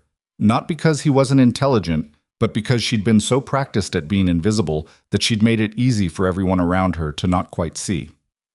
I know, she said. I know you would have. His shoulder dropped slightly, the left one, and she understood it had nothing to do with the injury. Okay, he said. Okay. He looked out at the harbor for a moment, then back at her. Is it done? Is it actually... The shot came from the crane. One shot, high velocity, from 60 meters up, and it was aimed at her, and it did not hit her because Adrian moved. He moved without thinking. That was the thing she would come back to, later, in the months that followed, when she was trying to understand what she'd seen. No calculation, no decision she could identify. He simply moved, putting himself between her and the sight line of the shot in the half-second that was available to do anything at all. The bullet took him in the upper left side. He went down hard on the wet concrete and she was already moving toward him, then up toward the crane, because the shooter was still in position and a second shot was coming and she needed to give the position to her field team immediately, and she needed to get to him and she couldn't do both, and she did both. Her field commander was already on it. She heard the orders going out as she dropped to her knees beside Adrian, and her hands went to the wound by instinct, pressure, immediate and hard, because that was what you did. Don't, he said. Shut up, she said. I can't tell if that was brave or just, shut up, Adrian. Her hands were pressed against him and the rain was coming harder, and she could hear her people converging on the crane, and she was looking at his face and keeping the pressure and doing both. And the math of him being alive was a calculation she refused to let go of. Stay with me. I'm staying, he said. His voice was thinner, but it was there. I'm staying. Above them, in the crane structure, a second shot rang out, and then a third, and then silence, the specific silence of a firefight that has reached its conclusion.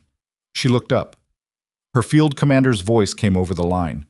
Crane is clear. Shooter is down. Identity, she said. A pause. It's Matteo De Luca, the commander said. He was in the crane. He got there. I don't know how he got there. We had him in transit. He knew the facility, she said.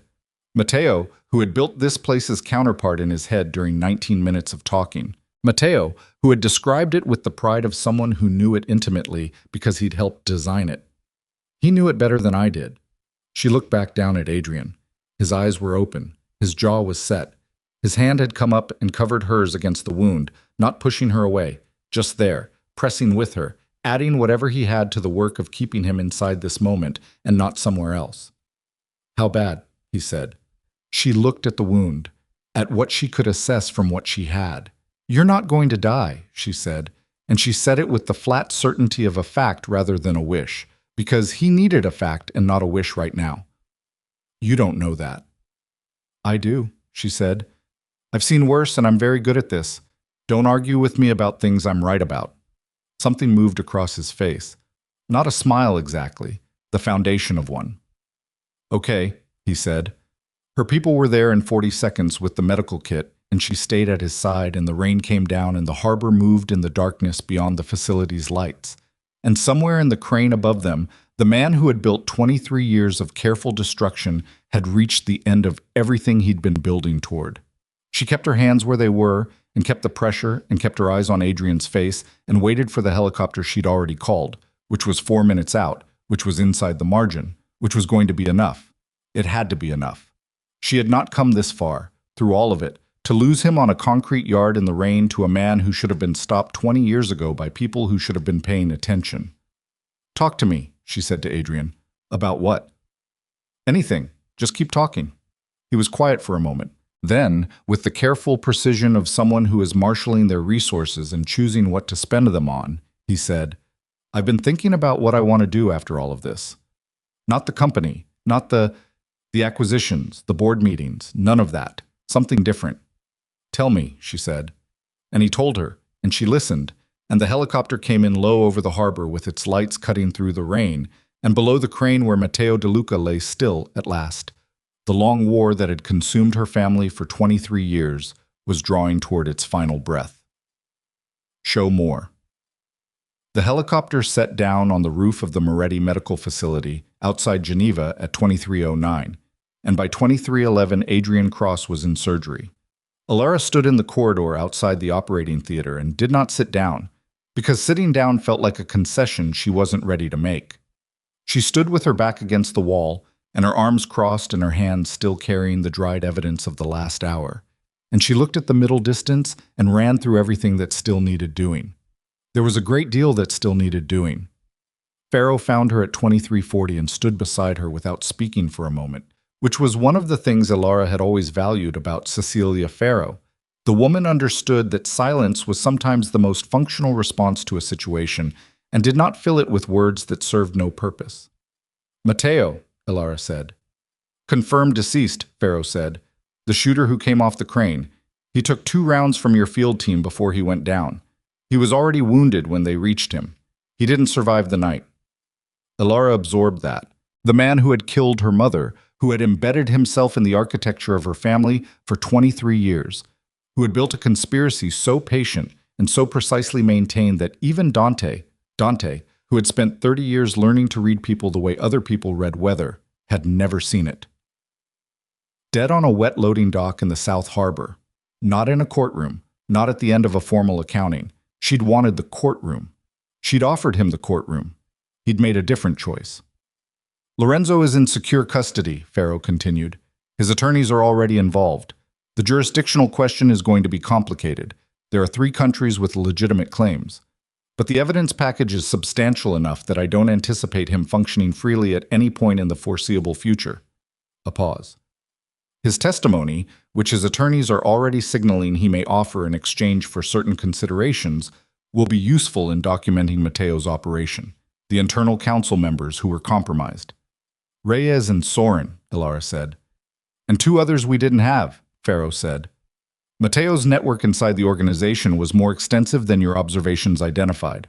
4 people total, all in custody." "Carla." A pause. "She cooperated fully once it became clear that the operation had failed. She provided documentation. She'd kept records apparently for years. A kind of insurance." Pharaoh's voice was careful. "What she provided has been enormously useful in filling in the evidentiary record about your mother's death." Alara said nothing for a moment. "She kept records," she said, "for 20 years. Everything." Matteo told her. Everything she witnessed. Everything she was asked to facilitate and did facilitate and sometimes didn't. Pharaoh paused. "She says she was waiting for a moment when it was safe to use them. She may have been waiting for you." Alara thought about Carla telling a 6-year-old girl that the world was not as large as it seemed from inside these walls. She thought about what it would mean if that had been, in some buried and imperfect and deeply human way, a kind of apology in advance. "What happens to her is a legal question," Alara said finally. "Not mine to decide unilaterally." "No," Pharaoh agreed. They stood in the corridor. "Dante," Alara said. "He's been briefed. He knows everything. Pharaoh stopped, which was unusual enough that Alara looked at her. "He asked to see you when you're ready. He said to tell you he's not going anywhere, so there's no urgency." Those were his exact words. Alara looked back at the operating theater door. "When Cross is out of surgery," she said. Adrian came out of surgery at 0147. The surgeon was a compact, precise man named Dr. Vass, who had been working for the Moretti organization's medical division for 11 years and had the particular bedside manner of someone who understood that the people he treated were not interested in euphemism. He told Alara that the bullet had fractured a rib, nicked the lower lobe of the left lung, and missed every artery in the vicinity by margins that he described as, quote, sufficient. He told her Adrian would need 4 to 6 weeks of recovery and should not, under any circumstances, engage in physical confrontations or strenuous activity during that period. He said this with the specific tone of a man who had worked for this organization long enough to know that the instruction would probably not be followed and was issuing it for the record. Alara thanked him. She went in. Adrian was conscious, which surprised her slightly. He was propped at a slight angle in the hospital bed, still with the gray pallor of someone whose body had been through significant violence in the last several hours. But his eyes were open, and they tracked her when she came through the door, and she could see the effort it took him to maintain the alertness he was projecting. She pulled the chair up and sat beside him. "Matteo," he said. His voice was rough, stripped down. "Dead." He took that in. "Not the courtroom." "No." "Are you—" He stopped, reconsidered. "Okay, wrong question. Is it over?" "The acute part," she said. "The rest is going to take a long time. Years." She looked at him directly. "Lorenzo will cooperate to some extent to mitigate his legal exposure. That testimony, combined with what Carla documented and what Faro has been assembling, is enough to dismantle the structural damage Matteo did to the organization over 2 decades, identify who was compromised, rebuild the command integrity." A pause. "It's not a clean ending. There isn't one." "There usually isn't," he said. She looked at his face. The cut above his eye had been properly dressed now, and the bruising along his jaw was darkening into the colors of the next week. He looked like a man who had been through something and survived it, and was currently in the early hours of understanding what surviving it meant. "You moved," she said. He looked at her. "When the shot came," she said, "you moved before you could have thought about it." "I know," he said. "That kind of thing—" She stopped, started again. "That's not something you reason your way into. That's just what's there." He held her gaze. "Alara, I spent 5 years not seeing you, not because you weren't visible, because I was looking at everything except what was actually in front of me." He said it without drama, just the flat statement of a man giving testimony about himself. "What's there now? What made me move? That's not new. It's just the first time I've acted on it without filtering it through everything else I thought was more important." The room was quiet. The machines hummed. "I'm not asking you for anything," he said. Again, the same thing he'd said in the yard. "I know," she said. "You said that already." "I mean it." "I know you mean it." She looked at him for a moment longer. "Rest. We'll talk when you're not operating on pain medication and blood loss." Something almost like a smile. "That's not a no." "It's not a no," she said. "It's a not yet." She stood. She put her hand briefly on his forearm. Not the wounded side, the other one. Just for a moment, just enough to be there. Then she went to see Dante. "I was sitting up." That was the first thing. Not lying down, not propped at the angle of a man accommodating a wound, but actually sitting up on the edge of the bed with his feet on the floor, and the posture of a man who has decided that horizontal was not an acceptable way to have a particular conversation. He looked like he'd paid for the position, but he'd paid it anyway. Alara stood in the doorway and looked at him. "Don't," she said. "You're going to tear something." "I've already torn things," he said. "Sit down." She sat in the chair. He stayed where he was, upright on the edge of the bed, and for a moment they looked at each other in the way of two people who have known each other through enough versions of the world that certain preliminaries are not necessary. "Tell me what you actually know about your mother," he said. "Not what you told Matteo to destabilize him, what you actually have." She looked at him steadily. "Everything," she said. "I've had it for 4 years." His jaw tightened. "Before I married Adrian," she said, "I had already assembled most of it, the timeline, the people involved, the decision that was made." She paused. I came to you, Dante. Do you remember? 3 months before I met Adrian. I told you I wanted to go over what you knew about the night my mother died. I remember, he said quietly. You told me you'd looked into it thoroughly, and the conclusion was that it had been a Baresi operation. External, nothing internal. She held his gaze. I believed you, for a while. And then I kept looking, because something in it didn't sit right. And the more I looked, the more I understood that the account you'd been given, the account you believed, Dante, I'm not saying you knew, had been constructed by the same person who constructed everything else. Matteo, he said. Matteo managed the investigation. Matteo brought you the conclusions. Matteo was the person who told you it was Baresi, which was partially true. Baresi's people were involved at the operational level, but which omitted the fact that the decision had originated inside this house. She paused. When I understood that, I also understood that coming to you with the evidence wasn't safe. Not because I didn't trust you, because I didn't know yet how deep Matteo's influence went inside the organization, how many people were his. I didn't know if telling you would get you killed. Dante was very still. So you got yourself hidden, he said. I found Adrian, she said, which was not entirely strategic. She stopped. He was real, in a way that a lot of things in my life at that point weren't. I told myself it was cover. For a while I told myself that. A pause. It wasn't only cover. Something moved across Dante's face. Not surprise. Dante was rarely surprised. Something more like recognition, the adjustment of a man who has been carrying a version of a story and is now holding the actual version and finding the differences significant. Why didn't you tell me, he said, when you came back? Why did you let me believe? Because I needed to know which people inside this organization were Matteo's before I exposed what I knew, she said. If I'd told you immediately, Matteo would have known within hours through one of his 4 people on the council. He'd have moved faster. You'd have been in more danger, not less. And I needed...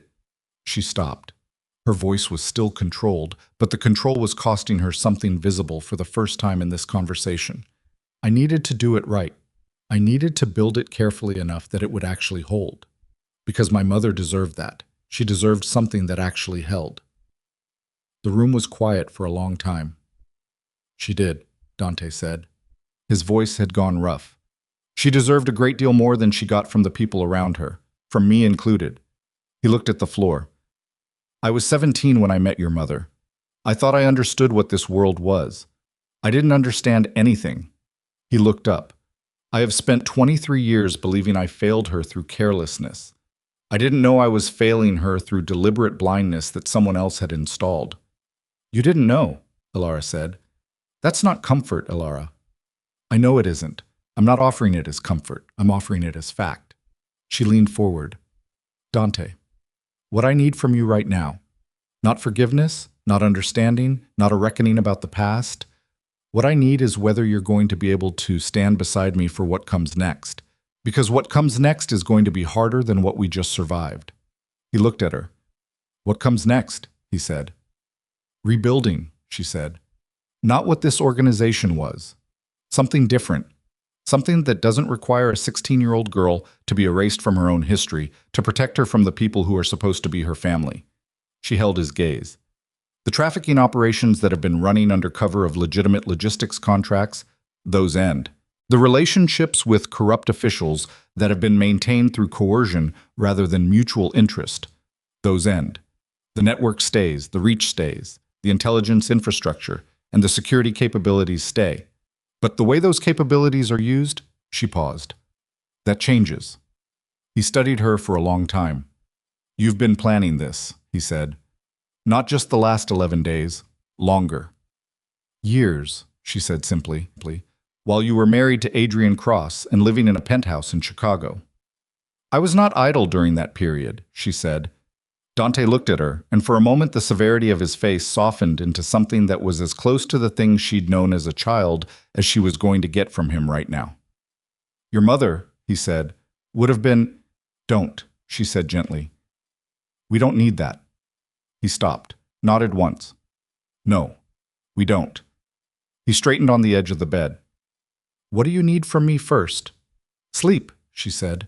and a formal transfer of council authority within 72 hours, once we've confirmed which council members are clean. She stood. The rest we'll build as we go. And the man upstairs, Dante said. Cross. She looked at him. He took a bullet for you, Dante said. It was a statement, not an accusation, not a question. Yes. Without hesitation. Without any, she said. Dante absorbed that. Something shifted in his face, the specific shift of a man updating a position he'd held for a long time. I've met a great many people in this world, he said, who would tell you they would take a bullet for someone they loved, and very few who would actually move. I know, she said. He's not built for this life, Dante said. I know that too. She held his gaze. Neither was my mother. It didn't stop her from loving someone who was. She paused. I'm not making decisions about my life based on what it's convenient for the organization. I did that for 5 years and I'm not doing it again. Dante looked at her for a long moment. No, he said finally. I don't suppose you should. He lowered himself back against the bed, carefully, the movement of a man respecting the damage to his body. Go sleep, Ilara. Everything else will still be here in the morning. She moved toward the door. One more thing, Dante said. She stopped. Carla, he said, whatever the legal outcome is, whatever the accounting looks like, she kept your mother's memory alive, in her records, in the details she preserved. He was looking at the ceiling. That's worth something. I don't know what, but something. Ilara thought about it. Yes, she said. It is. She left him to his rest. The formal council transfer happened on the 4th day. Not 72 hours, 4 days, because the confirmation process for the remaining council members was more complicated than Ilara had planned, requiring individual verified interviews conducted by Pharaoh and 2 independent legal figures whose neutrality could not be questioned. Ilara sat through every one. She watched faces and listened to answers and ran what she heard against what she'd observed in 11 days of walking the estate's corridors. And at the end of it, she had a council of 9 people she was confident in and 3 vacancies where compromised members had been removed. The vacancies could wait. 9 people who could be trusted was worth more than 12 who couldn't. The transfer itself was brief and without ceremony, which was intentional. Ceremony was a way of asserting that something extraordinary was happening. Ilara did not want the organization to feel like what it was doing was extraordinary. She wanted it to feel like a correction, a system returning to its proper calibration after an extended malfunction. She sat at the head of the council table and looked at the 9 faces around it and said simply that the first order of business was a full structural audit of every logistics contract currently active, with specific attention to routes and counterparties connected to the 3 shell companies Lorenzo had used. The audit would be completed within 30 days.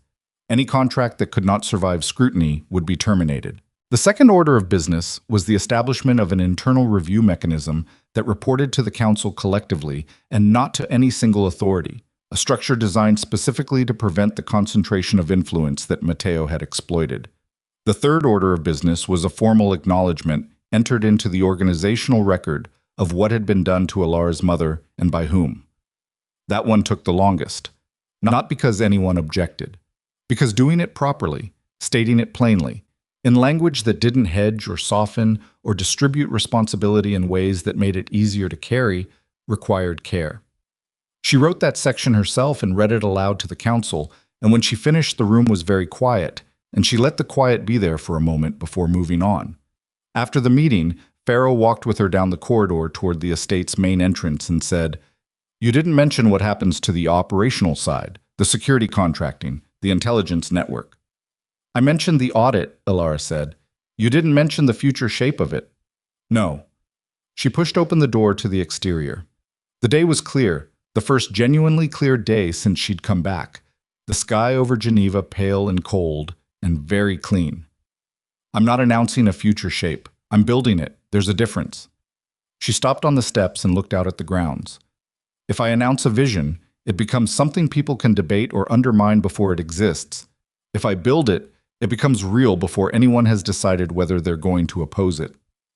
Pharaoh stood beside her. "Your mother worked the same way," she said. Ilara looked at her. "I knew her," Pharaoh said. "Not well." I was young, and she was everything people tell you she was, but also more pragmatic than the stories allow. She didn't talk about what she intended. She did things, and then the things existed. A pause. You have her eyes. You always did. But watching you run that council meeting, you have something else of hers I didn't expect. What? Patience, Pharaoh said. Real patience. The kind that doesn't feel like waiting. The kind that feels like building. Ilara looked out at the grounds for a moment longer. Go do your work, Cecilia, she said. Pharaoh almost smiled. Yes, ma'am. Adrian was sitting up on the third day, which Dr. Vass had not sanctioned and which Adrian had done anyway, and by the eighth day he was walking the corridor outside his room with the careful, slightly listing quality of a man whose body was issuing constant advisories that he was declining to follow completely. Ilara came by in the evenings when the day's work was done. She didn't stay long. She sat in the chair beside his bed and they talked. Not about what had happened, not yet, but about other things. The kind of things you talk about when you are two people who have shared a life and are now sitting in the ruins of the version of it they both misunderstood, trying to find out what's actually underneath. He told her about his father. A real account, not the abbreviated professional biography version. His father had built something modest and real and had never made his son feel that modest and real was enough. And Adrian had spent 30 years in furious motion trying to construct something that would have been enough, and had never once stopped to ask whether his father's opinion of his choices was actually a standard he'd elected to accept, or simply one he'd inherited without examination. She told him about Lyon, the years before the manufactured identity, which had not been all fear and contingency. There had been an apartment with a view of rooftops and a woman named Sylvie, who taught her to make pastry in a whole season, where she'd genuinely thought, that the ordinary life was going to be enough. Was it? Adrian asked. For a while, she said, and then it wasn't, and then I met you, and it was something else. Something else, he said, not pressing, just receiving. Something that mattered, she said, in ways I didn't always know how to say, in ways you didn't always know how to hear, and I don't think either of those things was entirely anyone's fault. We were both people who had learned to keep the important things very far inside. A pause. That's not an excuse for what didn't work. It's just what I think was true. He was quiet for a moment. What you said in the yard. Not yet. Yes. Is that still? Yes, she said. It's still not yet. Not no. She looked at him directly. I have a great deal of work in front of me. Years of it. And I don't know what shape my life is going to take as I do it. And I'm not willing to make commitments to things I can't see clearly yet. That's not about you. That's about me having spent a long time making accommodations to everyone else's version of who I was supposed to be and deciding that I'm done with that. That's fair, he said. It is, she agreed. But what I can tell you, what I know clearly enough to say, is that you are not nothing to me. You have not been nothing to me for a very long time, even when I was angry, even when I was invisible inside my own marriage, even when I signed those papers and walked out of that building. You were not nothing. He looked at her, and she could see the work it was costing him to not say whatever was sitting behind his eyes, to simply receive what she was offering without reaching past it for more. Okay, he said. Okay, she said. She stood up and he reached out and she let him take her hand for a moment, and they stayed like that, without saying anything. And then she left, and he let her go, and outside the window. Geneva's evening settled into the particular stillness of a city that had nothing to do with any of this and would be going about its business regardless. He left 6 weeks later. Dr. Vass cleared him for travel, and Adrian Cross left the Moretti Medical Facility with a single bag and a follow-up schedule and the address of a physical therapist in Chicago who was expecting him. He stood in the facility's entrance foyer with his jacket on and his bag at his feet and looked at nothing in particular. Ilara came down to see him off. She looked different than she had 6 weeks ago. The same person, same eyes, same quality of stillness, same way of standing that he'd spent 5 years categorizing as simply how she stood and now understood was the posture of someone who had learned to take up exactly the space they intended. But something had settled in her, a quality he didn't quite have language for. Not hardness. Not the kind of toughness that comes from closing things off. Something more like integration. the sense of a person who has finally become the same person in every room. "The company," she said. "Thomas Reeves is managing it. Interim. I'm thinking about a different direction." He told her some of this in the evenings. Not all. The communities in the areas where Baresi and Matteo operated, the ones that got caught in the infrastructure of what they built, the legitimate-looking supply chains that were moving other things, the logistics operations that employed people who had no idea what they were adjacent to. When those structures come down, the communities that depended on them as employers don't get a grace period. He paused. "I have resources. I have people who owe me things. I think I'm going to figure out how to be useful in a way that doesn't require me to be the protagonist of my own story." She looked at him. "That's a significant change," she said. "I've had time to think," he said. 6 weeks in a hospital bed will do that. Turns out getting shot is clarifying." He picked up his bag. "I meant what I said. I'm not waiting for anything. I'm not holding a place. Whatever I'm doing next, I'm doing it because it's the right thing to do, not because I'm angling for a different outcome with you." "I know," she said. "I just want to be clear." "Adrian." Her voice was quiet. "You're clear. You've been clear." She looked at him for a moment. "Take care of yourself. Actually follow the physical therapist's schedule." "I'll try." "Don't try, do it. You broke a rib and punctured a lung, and you're not going to recover correctly if you decide that discomfort is information you can ignore." "You sound like Vass." "Vass is right." She paused. "Check in when you're settled." He looked at her. Something moved across his face. Not grief exactly. Something less clean than grief and more honest. The expression of a man standing at the edge of something he knows he can't step over yet, and choosing to stand where he is rather than fall. "Yeah," he said. "I will." He left. She watched through the entrance glass as the car pulled away, and she stood there until it was out of sight. And then she turned back toward the interior of the building and the work that was waiting, and she walked toward it with the steady, unhurried purposefulness of someone who knows the difference between what they're walking away from and what they're walking toward. Months passed. The structural audit of the logistics network was completed in 31 days, 1 day over Alara's target, which she accepted as a function of the audit being done correctly rather than quickly. 11 contracts were terminated, 4 were renegotiated. The shell companies Lorenzo had operated through were handed over to the relevant jurisdictional authorities, along with documentation that Faro had spent 3 weeks assembling into a form that would be useful to prosecutors across 3 countries. Lorenzo Baresi stood trial in Brussels 11 months after the harbor. He cooperated substantially, as his attorneys had signaled he would.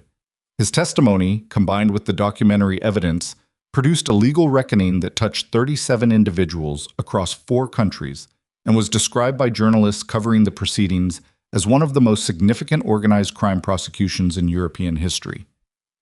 Alara did not attend the trial. She watched the summaries, read the transcripts that mattered, and spent the days of proceedings doing the work that had nothing to do with what Lorenzo was saying in a courtroom.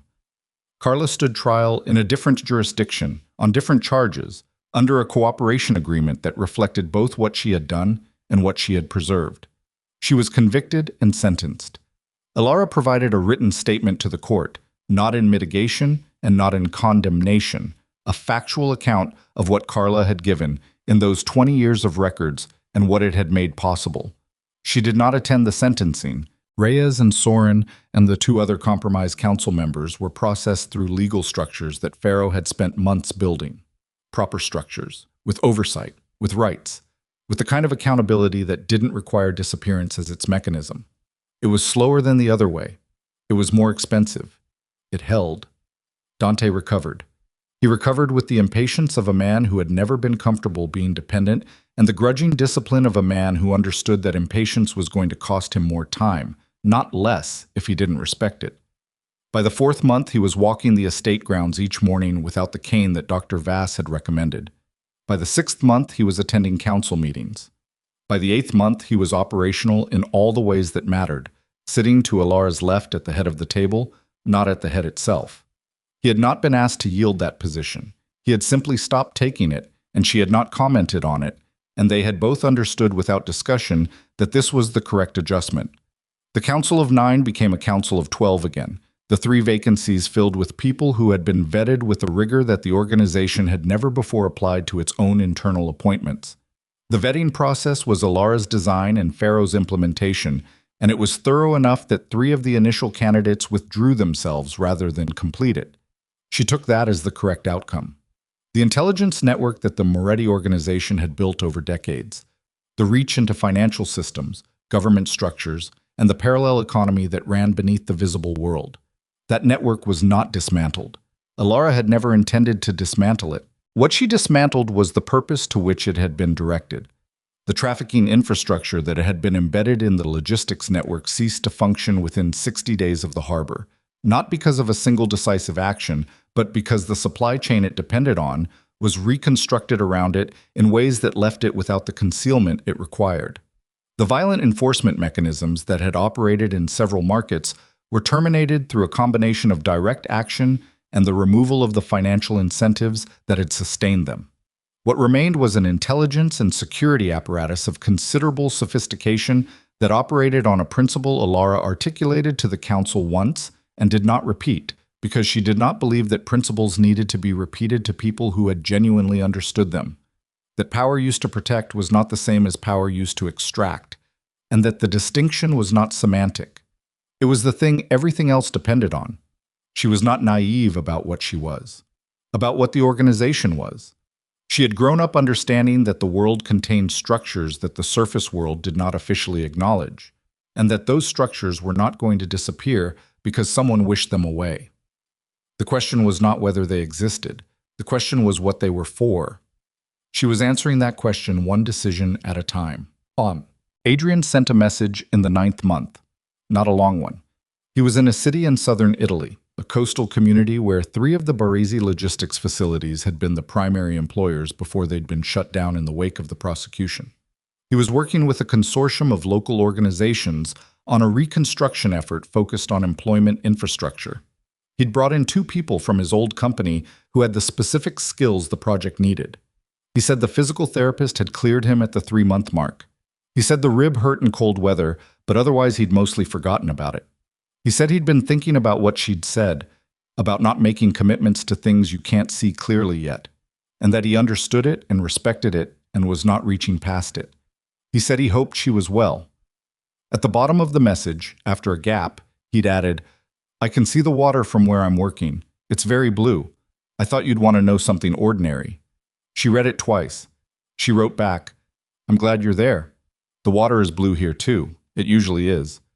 She sent it and set her phone down on the desk and looked out through the window of the estate office at the grounds where the evening was settling into the last of the light, and she let herself for a moment simply be inside the quiet of it.